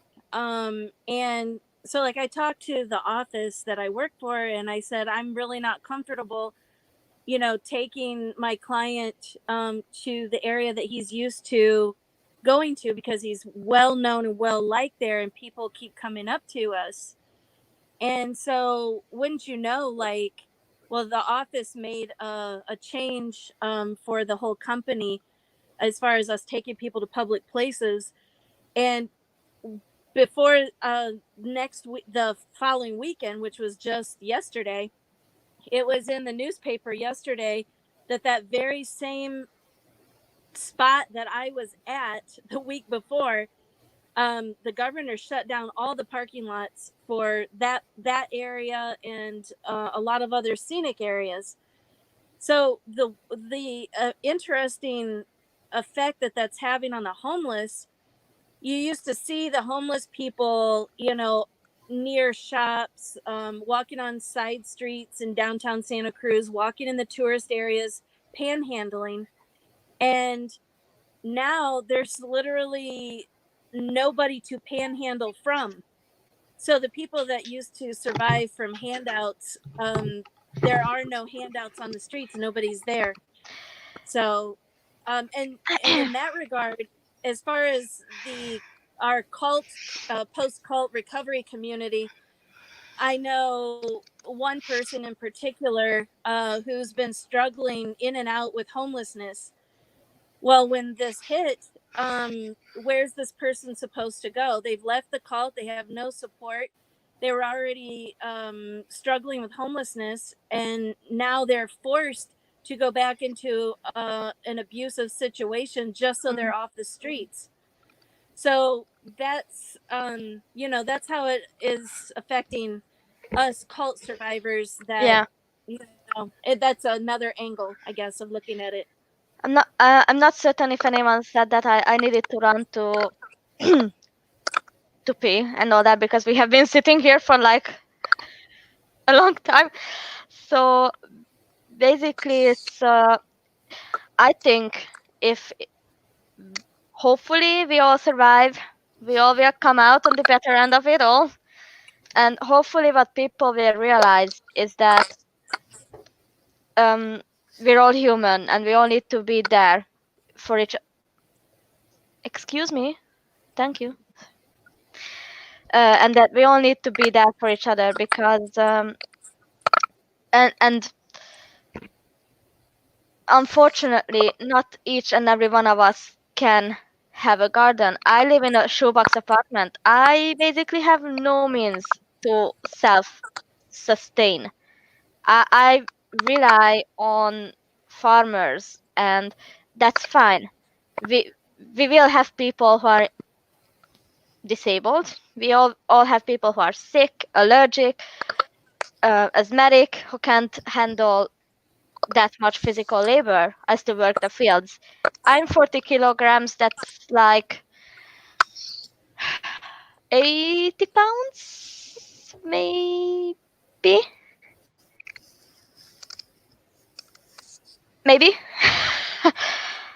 and so I could not deal with physical labor. I have a weak heart. I'm just this big. I that's never really gonna change. So basically, what we need to take away from this is that extremism is no good in any way. Unchecked, unchecked anything is no good. Unchecked capitalism is no good. Unchecked like communism and socialism is no good, because we need to have self-sustainability and we need to have access to resources. I think it's crazy that we can set up a system in which a human being can have access to shelter, food and water and medical care. And even in Hungary, we have free healthcare because it's deducted from our taxes, basically. And we have wait lists, but basically 98% of any medical issues that you may have are covered. So you don't have to. How did you get on the? Oh my god. So you don't have to worry too much about being bankrupt if you have to go to the doctor and all that. So I guess our takeaway should be avoid extremism and just hear other alternatives out and pay attention to the middle ground and try to. What is going on over there? Well, Chess and I are chatting a little bit here, and this actually goes to what you're. Oh, there goes Molly. This goes to what Molly was saying about mutual aid. Willing to help each other. Because Yeah, as you mentioned, Chessa, there. Go ahead. I'm sorry. I see Elaine's here, and I see Arden was here earlier. Arden lives in Oregon, and she had a hard time finding toilet paper and different stuff like that for her family. And I mentioned it in a live on my Facebook the other day, and Elaine volunteered and sent her toilet paper, diapers, food, supplies from Pennsylvania all the way to Oregon. So shout out to her for doing that, and I'm hoping that we can set up some kind of mutual aid, especially for PMOs who don't have support right now, or people who have been shunned by their family and kicked out. A lot of us have been homeless. I've been homeless before. Most XJWs Right. have been. Oh, bye. So a Right. lot of us are at a huge disadvantage. And if some of us have the ability to volunteer and help out or have a big heart that way and it doesn't put them out, that's amazing to see. So I just want to give a shout out to Elaine. And if anybody's interested, contact us, because I'm really trying to look to put something together to help all of us get through this. That's I'm really good. sorry. I want to piggyback off of something you were saying, Sharon, about not forgetting the lost and forgotten in this pandemic. I read an article the other day that talked about domestic abuse survivors, and I'm Yeah. a abuse survivor myself. My parents, although they were Jehovah's Witnesses, I'm looking for the camera. I'm sorry, y'all. This is a new setup for Sorry. me. Um, although they were Jehovah's Witnesses, they were. My father was very abusive. We're probably talking about it on another program or another broadcast on another day. But sometimes being at home or being quarantined or being made to stay at the house is not the safest place for some of us.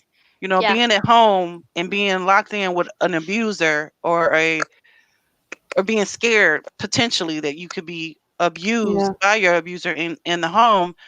Hey. Not only is it heartbreaking, but it happens every day, and it's not just women; it's children too. I know I always on my blog I talk about growing up as a Jehovah's Witness kid in an environment where it was toxic and that it was, a lot of physical abuse uh, in our home where, our even the police. I mean, like literally, it seemed like every other weekend we had the SWAT team on our, and not a literal SWAT team, y'all, but like it was police there. There were police there all the time, and you have to, you don't want to forget the lost and the forgotten in a situation that, maybe potentially, or even some physically in, like you said, the PMOs who are at home and literally have to be in a place that they probably don't want to be. There's no escape for them right now. They haven't got the choice to try and skip the odd meeting or make an excuse to not study. That's what it's all going to be based around right there in the home. They can't get away from it. Yeah. I really feel for them right now, going. Yeah, if you have the the power of internet, use it. like they can't keep a tab on your phone 24/7. So keep keep in touch with other PMOs, with XJW activists. Try and try and reach out. Try to use the internet to disconnect from the JW propaganda as much as you can. It's hard, but I believe in you. We believe in you. It can be Um, done. I would like to comment on something Woodson Payne just said, that he has been homeless and look at him now, and that's true. Like, I didn't, when I presented that problem of the homeless, you know, I didn't want to stop there, I guess. Hmm. Just because we're homeless or might be homeless now, and it's very difficult, especially with the quarantine thing going on. I just want to encourage everyone, just hold out that hope that things are going to change. Things are going to get better. And just because you might be homeless right now doesn't mean that you won't be in your own place 6 months from now, It's true. you know? Yeah. So, Very I mean, true. like you said, we've all been homeless one time or another. I mean, for me personally, I've been homeless 5 times. And I mean, it presents a challenge. I mean, if you're homeless and you're watching this and you live in a shelter, um, that's hard enough as it is, let alone, you know, you're afraid. I bet the ones that are watching right now that are in a shelter are afraid to touch anything anyone else has touched, but Right. yet they're in communal living. So, you know, but just hold out the hope. The Woodson Payne left a different cult, ended up sleeping. Well, he developed post-traumatic stress disorder, ended up homeless because he couldn't work anymore. Actually slept on the streets and under bridges in, I think, San Diego, California for Wow. 6 months before a doctor signed him up, and he was approved rather quickly after that, I think, for disability. And he was on disability for 10 years, then decided he's going to get strong. He's going to go back to college. He actually has a really good job now, and has a home. So just because you've been homeless before doesn't mean things aren't going to get better. And just one last thing, I went on disability from post-traumatic stress disorder. I've been homeless, and I've been on disability for like 5-6 years now, and I'm just now back to work. I didn't think I'd ever go back to work full time. So I've been back to work full time since January. It feels damn good. And and you know, and I am in the health field, so I'm really blessed right now. It's an essential job, but at the same time, it makes you afraid. It makes Right. you a little bit afraid, because you're still dealing with people and having to go into stores and take care of people. But anyways, um so yeah, just everybody keep positive because things will get better. Can I just say as well, I do have a group on Facebook. There is only like just over 400 members, but it's called Exjws, in need of rooms, accommodation and employment. So if anyone is in need, you might, even though there's only 400 members, you might drop lucky by asking there if there is anyone local to you that can help you out. And also, in the United States anyways, people can dial 211 and it will connect them to their county United Way office, and they can find different places of help. It's good. Well, we're moving on to our next. Oh, look at the bunny. I'm sorry, I got distracted. A lovely distraction. Um, we are moving on to our last segment, and before we go there, I wanted to let you guys know that you have a chance to actually come on the line with us today. If you want to come on the line as a with the video, because let me explain, because it seems like a couple of you guys are a little confused, and I guess it can be a little confusing at first. With this particular program, we send a link, and I'm putting a link in the comments right now on both Facebook and on YouTube. And when you click that link, it'll put you backstage, so to speak. It'll actually say that. And then when we're ready to bring you on, we'll drop a message in a private chat function that we have within the app itself, and you can choose to either come on audio. I want to actually take a time out to kind of demonstrate this, so that we can maybe put it in some of the groups. There is an audio option. PJ, can you demonstrate how you can put the? I'm sorry, I don't want to touch anything. See how PJ is just her face there. It's just a avatar or a picture there, but she's still there, and it's audio. Or you can choose the video function, if you want to show your face and come on the screen with us today. So if you don't want to comment, if you don't want to just comment in the comments below, you just click that stream, and I'll see you, and then we can take your comments and questions there. We are going to move on to our next segment regarding conspiracy theories around the coronavirus. We thought it would be interesting to talk about some of the things that's been circling around on the internet, since all of us are basically on the internet a lot. As a matter of fact, we're on it now. So let's begin. This particular scene here, not scene, but this picture. First of all, let me share it so you can see it. How about that? Hang on one second here. I'm just talking and talking. I guess it's quite natural that I would see it before you guys, right? So I don't know. So we are. Is it there yet? Yep.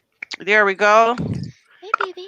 So I thought this post was particularly interesting because the sheer amount of comments and the sheer amount of shares, which generally kind of gives you an indication that this might be a good one. I don't know. But taking a look here, he says, "Cheers to us who knows that the COVID-19 is fake and the system is full of bleep." So Molly and I actually were talking on this particular post. Yeah. You remember? And PJ. Yeah. Me, you, Molly, and PJ. Because PJ, you actually commented to set the record straight, right?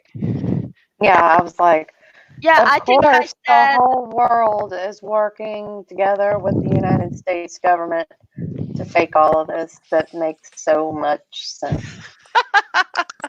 And I think I said something snarky about natural selection. Oh, did you? You have to show me your comment. You should have tagged me so I could take a look. I said something, but it wasn't quite eloquent as you. And actually, I'll refrain from actually saying it on this program. But we do have someone on the line for comments and questions. We have Elaine Gray. Mm-hmm. Are you ready, Elaine? Can you see us?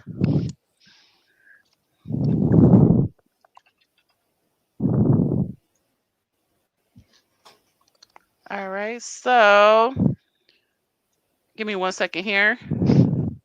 We're gonna bring her on the line here. Sorry, I'm getting chills because it's like 2:30 a.m. So my energy levels are sinking, and my body is like.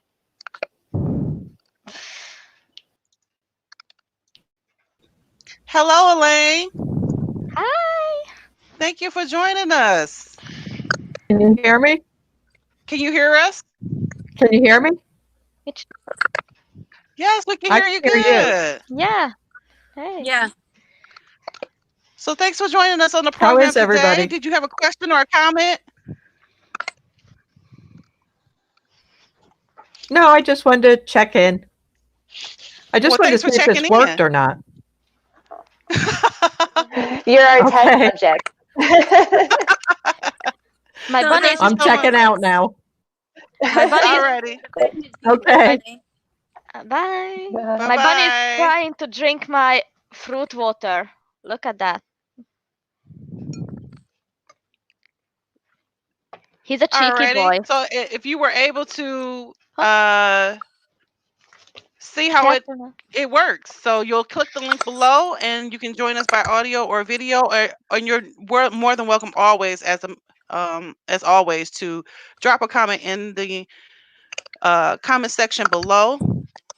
Yes, so I guess we both were a little taken back by this Yeah. post. It went viral. Yeah.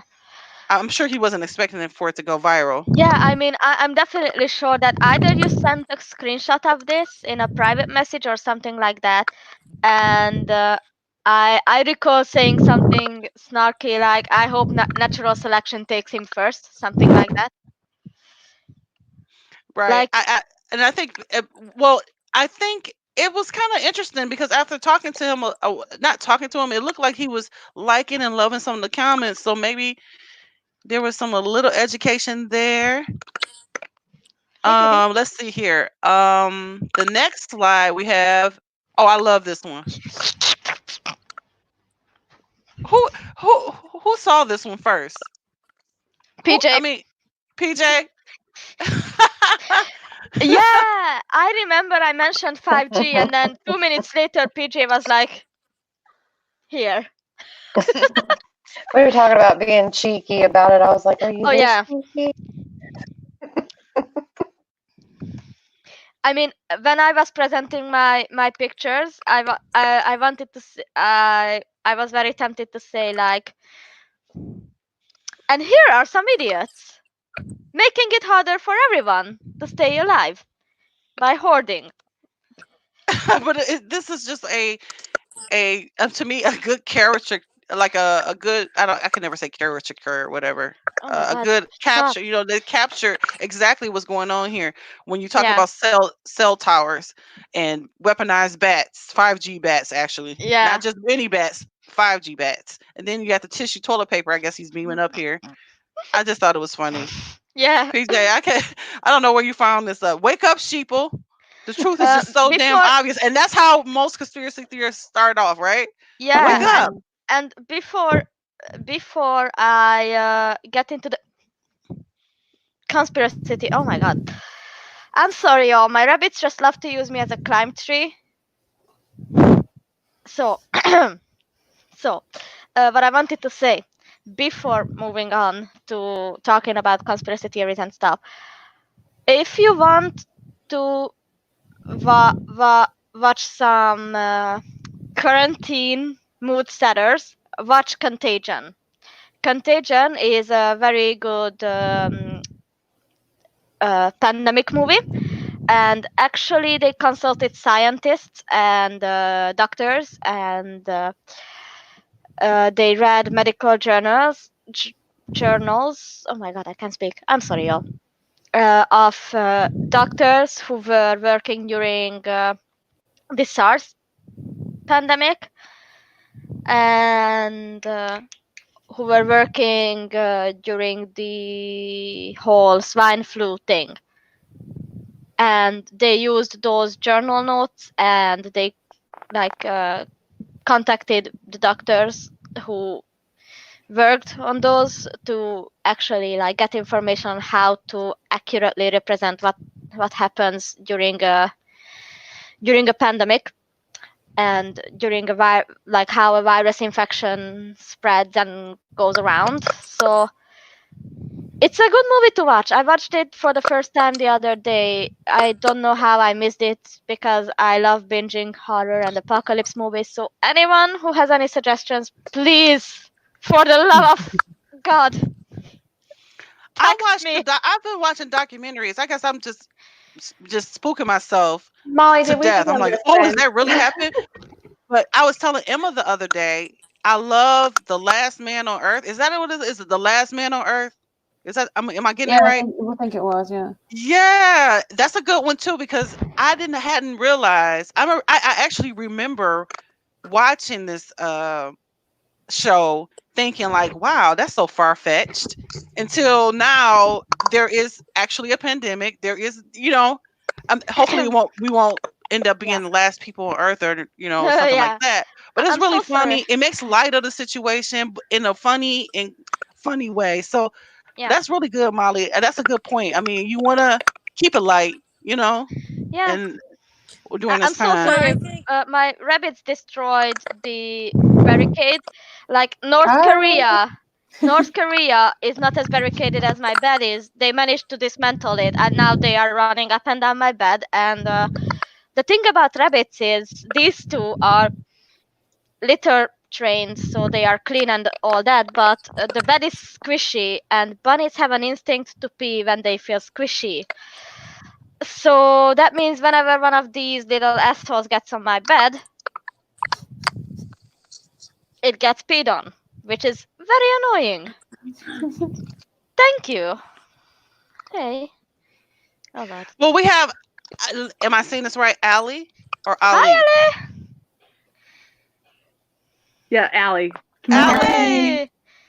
Thanks for joining us. You had a question or comment Hi. today? I'm just saying hi, and I'm in my pajamas, Oh, like I well, have been thank you for the for last saying 2 weeks. hi. I want to be Hi. in my pajamas. You look fabulous. You do. Thanks for Thank you. joining us. It's nice to see you. I was looking at some of your comments here. You said you had a great idea for the Jehovah's Witness community. Did you want to share? Sure, this is totally off the top of my head. I'm prepared, but lately I have been watching a new YouTube channel. Her name is Ruth. Her last name begins with the letter M. She's out of Ireland, and she is the most adorable old lady. She wears a little sweater and shirt, and she has been fighting the Watchtower since at least 2004 in the Irish courts. Are any of you familiar with her channel?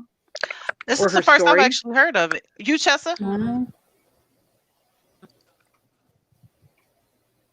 This lady is amazing, and I just want everybody to watch her videos. So far, she has 10 parts to her story. She breaks it up into like 6-minute chunks. And essentially, she was accused by some elders of this vague accusation of slander. And so she asked for more details, like she was hauled into a judicial committee, and only upon arriving at this judicial committee, she got the accusation. So of course, like, probably most of us here know how it goes. You don't know what you're specifically accused of. You can't have a defense. You can't bring your own witnesses, stuff like that. So she shows up and suffered great personal loss, like economic loss, and then her health started failing. And so during the process of all of this, she hired a lawyer and started to essentially sue the Watchtower. And I'm not sure, this is all off of my memory, maybe even some of the local elders. Long story short, she has been fighting the Watchtower for like 15 years. And so as I was watching this, she brought up some really good points. Number one, child baptism, having a minor enter a contract that can affect you for the rest of your life, i.e. shunning, if you choose to leave the organization. So that should be abolished. And so I was thinking, well, what if all disfellowshipped or disassociated XJWs who got baptized as minors all joined a class action lawsuit, because this is truly illegal what they're doing. It affects us on so many levels: economic, family, and even health. So another person who made a good video a couple months ago, Unassigned Vlog, they're a couple out of North or South Dakota, and he was talking about how activism of course has its place, but the only place that Watchtower cares about is their pocketbook. This is why they have so many lawyers. And so we can talk and talk and talk about very important issues like child sex abuse, everything. But until you really get focused and like you're like an arrow with a point, that is how you really, can penetrate the wall of Watchtower lawyers. So it's about getting representation, and I don't know, just watching Ruth's videos was very inspiring to me today as I was taking a walk. Oh, well, you guys check that out, because we're not only just having the round, like a glass table, like a round table type discussion, but we also want to platform other small, YouTube channels that are smaller, and probably, because I personally, I in my group, I always try to post other YouTube channels, because the thing of them, it's so many out there. Like literally, if you put XJW and just hit the filter to the date, like a week or whatever, you'll just see a flood of Jehovah's Witness channels in YouTube just for that week. And you may not see maybe a lot of subs or a lot of views, but the content is great. The content is great. So yeah, I'm gonna have to make sure that I oh, wait a minute, someone is telling me here. Ruth Moram, Moram. Yeah. Is that her name? Okay. Yeah, we're gonna link her channel below. And someone said here that they love your channel, Ali. You have a channel? Thank you. Yeah, it's called Allie's Big Toe. Toe stands for Theory of Everything. Oh, I love that. I watch your videos all the time. You're awesome. We're all together, I just really stand for everybody, coming together, putting, whether it's religious beliefs aside, spiritual beliefs aside, like whatever. This is why I love people like Goat Like Personality, because he's focused on his hashtag all religions must. I support everybody. Yeah. Period. Well, thank you so much for joining us. Yes. Thank you so much for joining us and coming on. Please come on anytime. And did you have any final thoughts before you go? Oh, just keep building up your immune system. I would say for the, going back to this whole Corona conversation, my background is alternative health. I'm a massage therapist, and, my family kind of comes from a anti-Western medical background, and I've learned to be more balanced.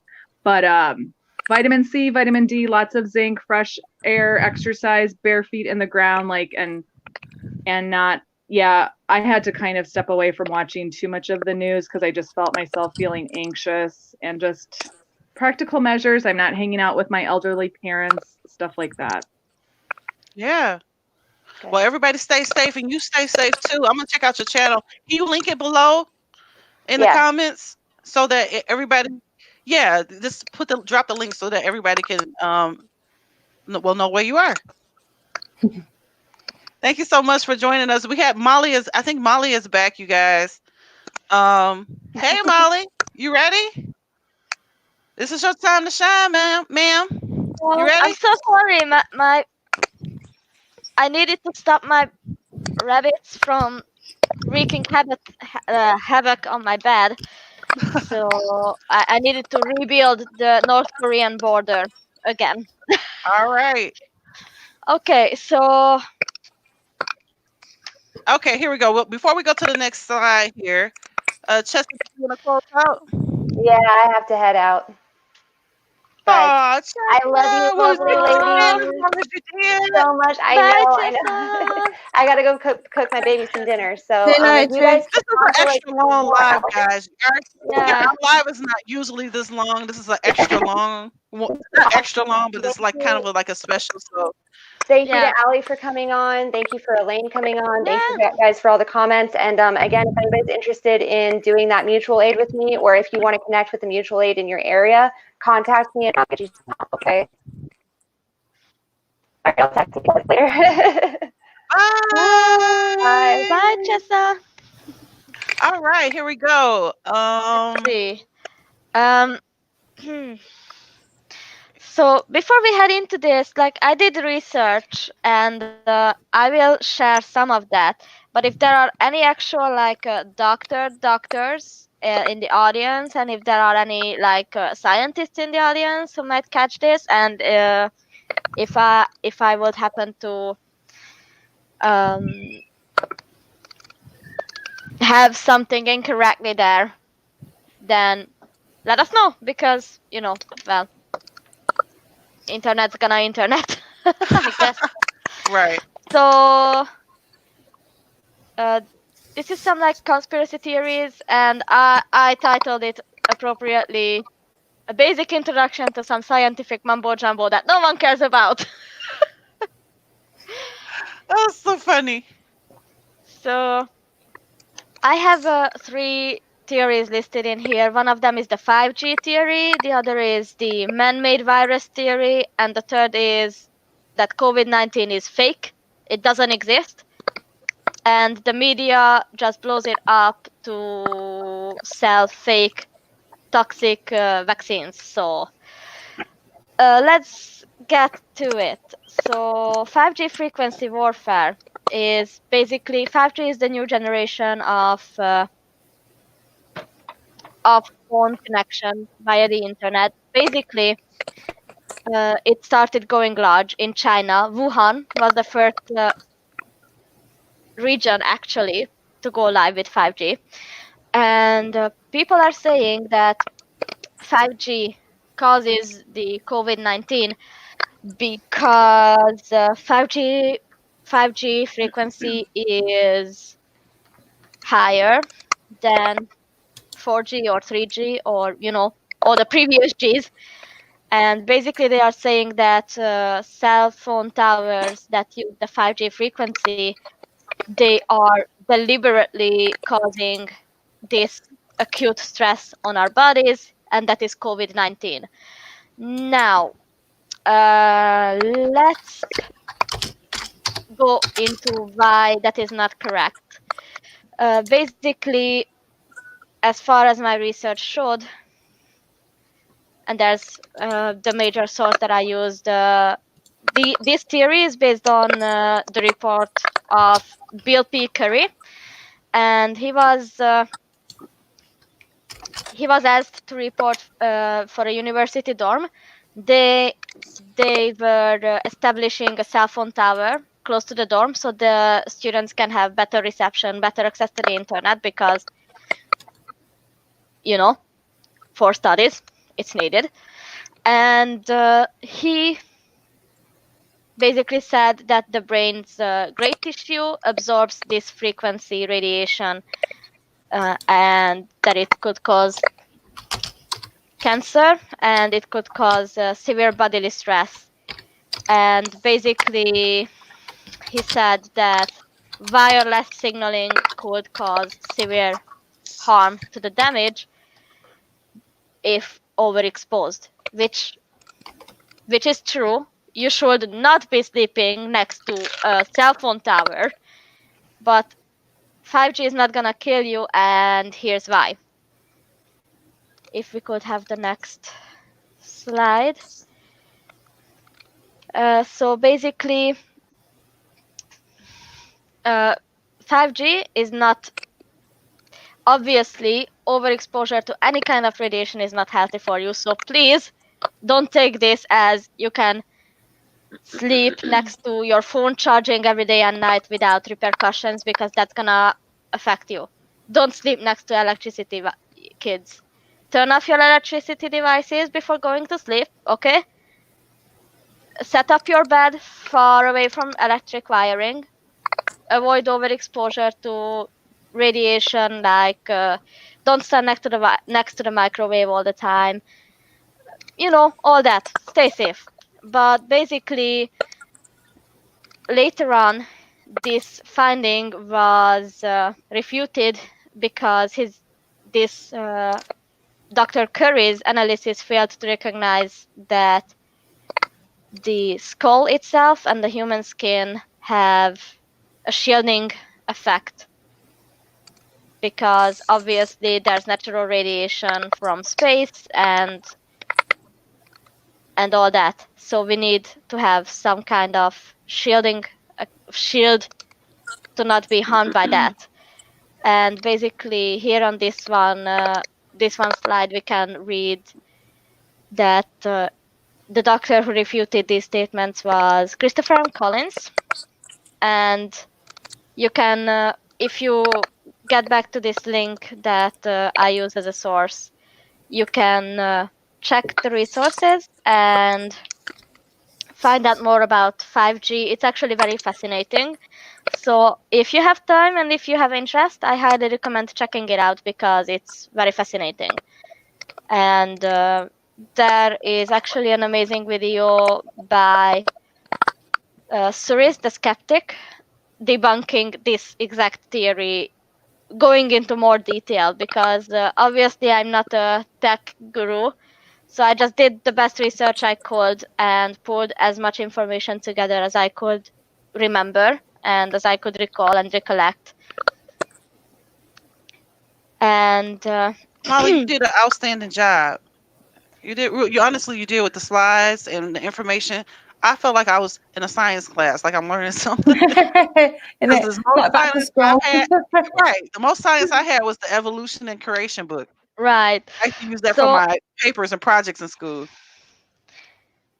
so actually the other thing that I read is that it's a man-made virus because things like that one Chinese series that I think Emma sent over. Yeah, someone's sending that around the internet that there was an episode where they predicted that the coronavirus was going to happen. Right. So can we get back to the slides, Spencer? Because yeah. So yeah, there it is. There we are. So COVID-19 is scientifically named SARS-CoV-2. So that should tell you that it's connected to SARS. Basically, the coronavirus is not a new expression. It's not something novel and new. The seasonal flu you get, that's a coronavirus. The SARS epidemic, that was a coronavirus. The Spanish flu back in 1918, that was a coronavirus. And MERS is a coronavirus as well. So basically, these viruses cause issues in the respiratory tract of mammals and birds, and they can cause mild or severe issues in the respiratory tract, of course. And another thing that's close to it is the rhinoviruses, which can cause the common cold. That's the major two things that cause the common cold. Either it's a coronavirus or a rhinovirus. Just a fun fact. And here is why they are called coronavirus. It's because if you see a picture under a microscope, they kind of have this crown-like appearance.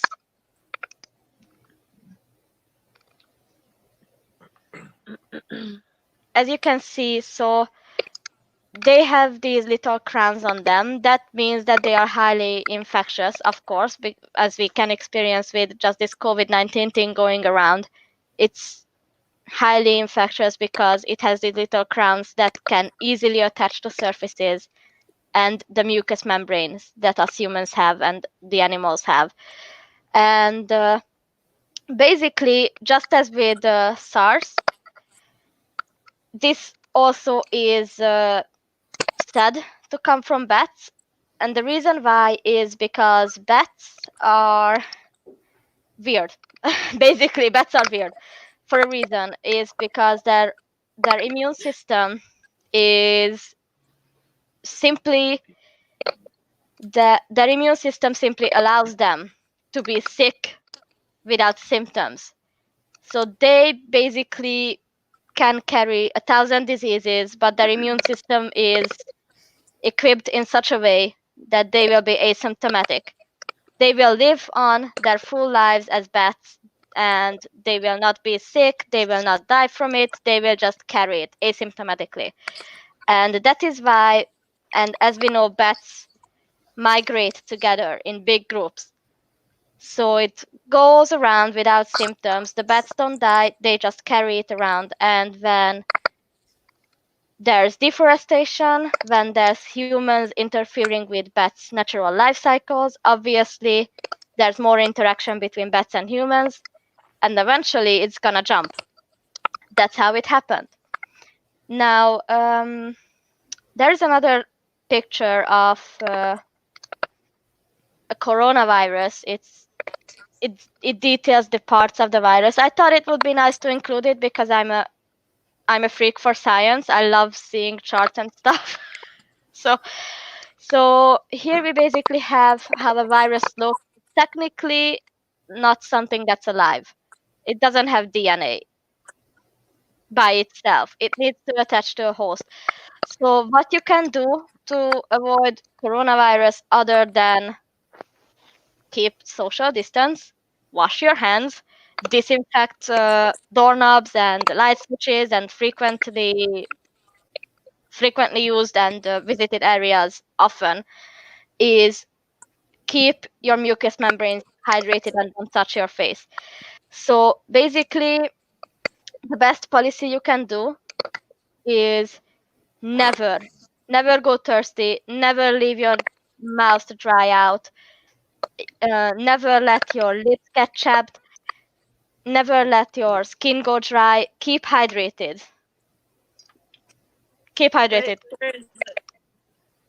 There you go. Keep hydrated. Let's all keep hydrated. I think we all are. So, because viruses can attach to a well-hydrated mucous membrane, but if they are attached and the mucous membrane is liquidated and well hydrated, they won't be able to penetrate as well. So you have a better shot at avoiding it. Basically, keep hydrated, wash your hands, eat well, sleep well, because if you don't get enough sleep, if you don't get good nutrition, your body is gonna get sick, not from a virus, or from a virus, and from all these things and the repercussions. And another thing you can do is actually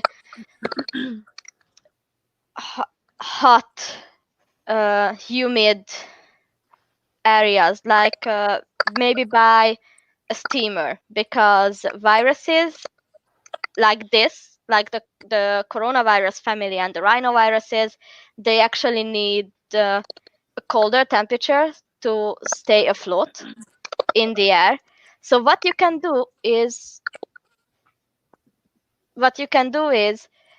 keep the room's temperature warm and keep the room's air humid, because that's gonna do one thing for you. It's gonna pull all the particles down to the ground, where you have less chance of inhaling it. That's another thing you can do to ensure avoiding an infection. Now, of course, this is not foolproof, and this is not gonna be 100% avoid coronavirus solution, because there's no such a thing. You will go outside to go shopping and all that, so stay safe. And the third theory is that COVID-19 is a scam to sell harmful poisonous vaccines by fear-mongering. So I gathered up these 3 facts about vaccines that I thought would be interesting and good to share. Vaccines are thoroughly tested, trialed, and cannot be distributed if they cause reactions that are in any way severe or that are in any way dangerous. Vaccines do contain weakened dead virus particles, because your immune system needs to get in touch with it so that it can form a memory of it. And yes, assisting agents also are in these vaccines, such as, yes, there are zinc particles in it, there are aluminium, I think, yes. So depending on what vaccine you're getting, of course, the activating agent is gonna be different, but it's always tested, always examined, and it's never poisonous. We're not living in the 1800s where you can get away with anything. There's reporters, investigators, the internet. Just think about the internet. How this information about COVID-19 spreads moment by moment. it's insane how well informed we can be. So just think about that. You could not really get away with stuff like this in the age of the internet. I mean, I'm not saying you couldn't, like, I'm sure there is a way you could, but it would be very hard. And the third fact is that all the vaccines cause autism and mental issues. The doctor, unfortunately, I can't recall his name because I'm a dumbass and I have no brain cells for names. But he had this theory that vaccines cause autism and mental issues, and he actually lost his permit, like his doctorate permit, over that, and needed to retract that theory publicly because it was refuted. So basically, and also just from a human point of view, I would rather have an autistic child than a dead child. If I may say that, because yeah, it's crazy that people would let their children die because of an obscure fear of them having mental impairments. Like,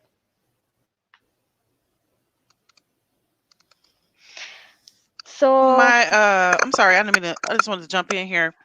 Yeah. I know I have a couple friends. I have one friend who has 2 children on the autism spectrum. Mhm. And I have another friend who actually runs a Facebook group for autism moms. And in being around them and watching them with their kids and the struggles day to day, I understand as a mom how you want to do the very best for your children, because one of my friends is totally convinced that the immunizations, because of the frequency, because they were stored in mercury, a lot of times. That's it, mercury. But you have to, like, I think store-bought tuna or tuna in general has more mercury than any vaccine. Could Just be. saying. And for her, it was more of an emotional issue, because as parents, you want to do the very best for your kid. You know what I'm saying? And with the internet, it is very easy to get access to a lot of information. And it's not all the information is good information. Some of it is disinformation. Yeah. I know that there's a movement not a movement per se, but I guess a movement of parents who wanted to, or anti-vaxxers is what they call them, I guess. Yeah. For me, for my child, I remember when it was, right on the edge, there was there's some curious cases, I'll just put it that way, that some of those anti-vaxxers, and even my friend was touting rather, as, a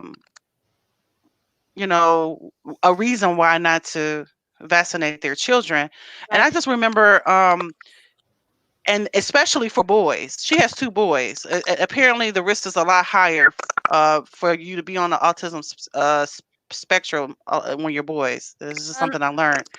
And I know when I had my own child, I didn't really have a lot of information about vaccines. My daughter was fully vaccinated, but when this wave of it seemed like the first wave of anti-vaccine hit, I had to make some serious decisions. I had to do some research for my own on my own. And I did listen to my friend and others who were concerned about vaccinations, and I made the best decision for my family. There were certain vaccinations that I personally didn't want my kid to have, and then I ended up a little later, when he was in school, made a different decision, because as I told you before, he was homeschooled. Made a different decision, that if I was going to send my child around other kids, that I can't send my child around other kids sick. And so it was they give you a lot of information. If you're a parent that is out there and you are leery of vaccinations, or you have questions about vaccinations, a lot of times in the doctor's office, because it's such a like I said, a movement or a cause, nowadays they have brochures in the office to educate people about immunizations, what they are, how they're stored, and debunk some of the known Also, myths concerning like vaccinations. But I mean, with anything, even with the pandemic that we're going through now, we're going to end up with another vaccination or another vaccine or some type of immunization, and it's brand new. You have the right to educate yourself, to research, to make sure that you know what you're putting in your body. You know, also so just to add, because I'm nitpicky. I'm sorry, y'all. I'm just a nitpicky asshole. Autism is genetically, it's a genetic it's a genetically transmitted ailment. So basically, vaccines cannot make your kid autistic. Let's get that straight. Let's get that out there. Autism is a genetical problem. It's a genetic disorder. It's not something that's like a virus, or that's like no,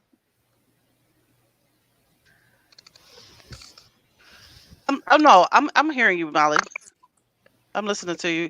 I guess I would say, just do your research. I mean, everybody's different. Everybody has their own background. Everybody has their own children. With my child, one of us, I won't say which, it's common for you to have, well, I won't say that. I'll just put it this way. My child has other issues that causes me to pause on certain things, and there's nothing wrong with that. But at the same time, you don't want to spread this information or be undereducated or not educated at all when it comes to vaccines, because when you, like I said, it's really just a toss up when you think about it. We're probably the whole world is gonna be immunized in a moment, or we're hopefully get some type of relief soon. With newer vaccines. I mean, there's just so much information out there, and there's good information out there.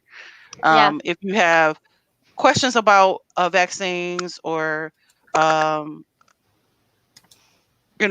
or not you want to confirm or deny some of the conspiracy theories you may have heard about vaccines. But as Molly is saying here, that one of the conspiracy theories is that this virus is like some pharmaceutical grand scam, worldwide scam, because that's what it have to be, right? A worldwide scam in order to sell vaccines. I mean, every now and then you hear this pop up, not just with I coronavirus. also heard this crazy thing that this COVID-19 is like a big, like non-existent thing. They just say it's there. It's all fake. It doesn't. Oh my god, it doesn't exist, and it's because they are rounding up pedophiles all over the world, and they want to round them up and get rid of them I've seen without that us knowing. theory. And I'm like, proof. Where is your proof? Yeah. Because let me tell you, Tom Hanks is merely posting on his Instagram. I don't see him being too. He doesn't seem stressed to me. Right. Well, we want to thank you guys for joining us so much.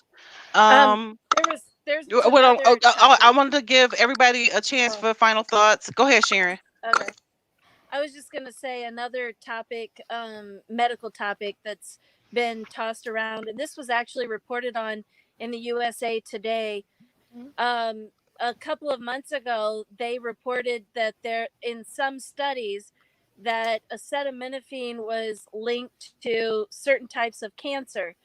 So that was about 2 months ago. So about 2 months ago, I'm imagining a lot of people stopped using acetaminophen. They replaced it with ibuprofen and Advil and other pain relievers.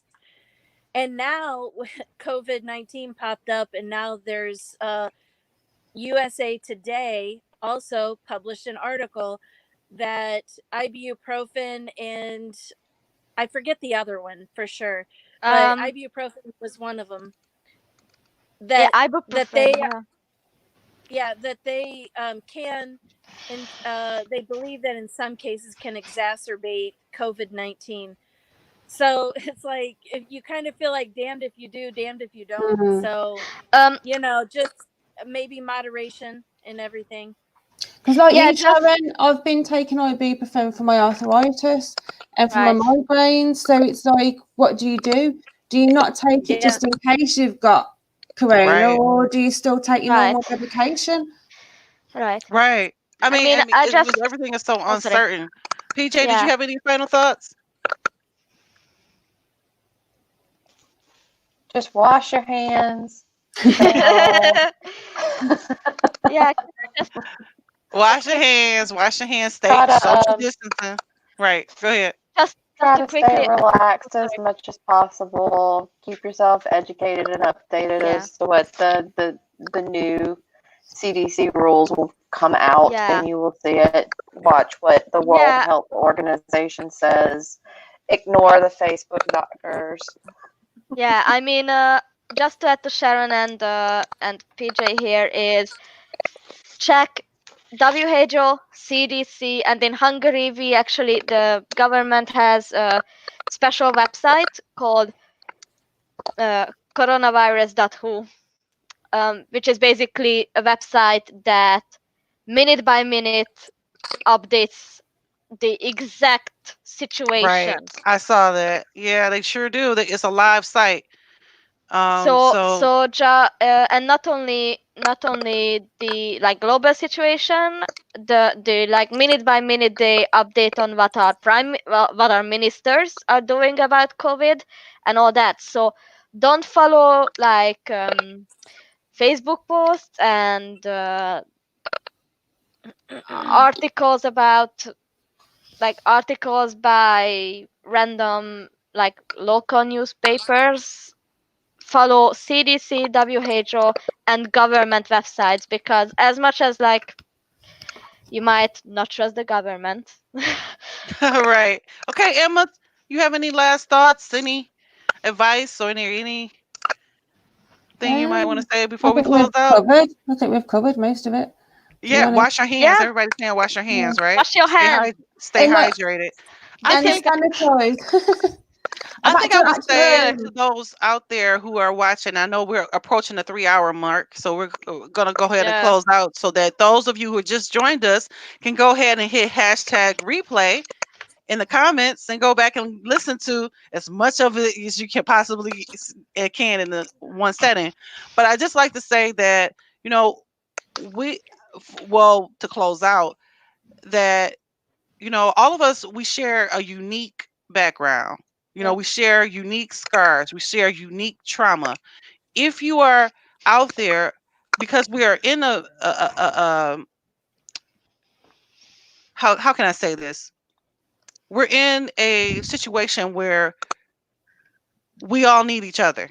I mean, that's the only thing I can really put it. So if you're out there and you're alone, or if you're a PMO or POMO and all the other modes that we talked about the other last week, reach out to any one of the women that you see here on the screen.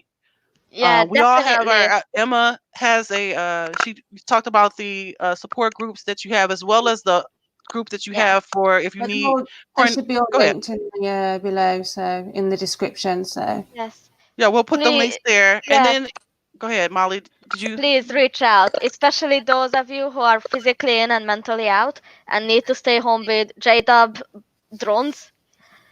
They can't they might be able to track your internet traffic if they really want to, but please use incognito mode, because that way only your ISP can track you. Like only your internet service provider can track you if you're in incognito mode.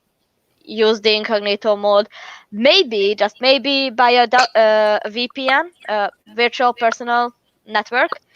that can redirect and hide your traffic even from your ISP. And stay safe and reach out, really reach out and communicate, because it's crazy all cooped up and locked in. So if you have any other questions or you have any other comments, I'm not comments or any questions, or you have any doubts or anything like that, we did a show last week, right? For advice for physically in, mentally out Jehovah's Witnesses. So go ahead and check that out. We'll probably link that also below. So we gave a lot of pointers and advice last week on how to successfully transition from being a PMO to, is it POMO? I don't know. I'm still FOMO, learning the physically acronyms out, here. mentally I out. did think about it then. A PME to a FOMO. Well, we thank you so much Yeah. for joining us tonight. Again, check us out in the glass room discussion. Yeah. We ran a little over tonight, so we might not a little over. Well, we actually designed this to be, we wanted this to be a open forum, so we didn't want to put too many time constraints. And what we're going to do is probably put clips throughout the week so that you can catch some of the highlights. So yeah, go ahead and subscribe. Make sure you subscribe to our YouTube channel. If you are there on Facebook, if you're on YouTube, we have a Facebook page and a Facebook discussion group that you can join, and we carry the conversation on there after the show. We also talk about different subjects throughout the week concerning not just show topics, but we are it's a new group. I wouldn't you say we're still working on what the vision is for that group, but right now we're chatting. Earlier today we did a makeup. Yeah, we did get ready with us earlier and all did our makeup live. So. It was a bit chaotic, but hey.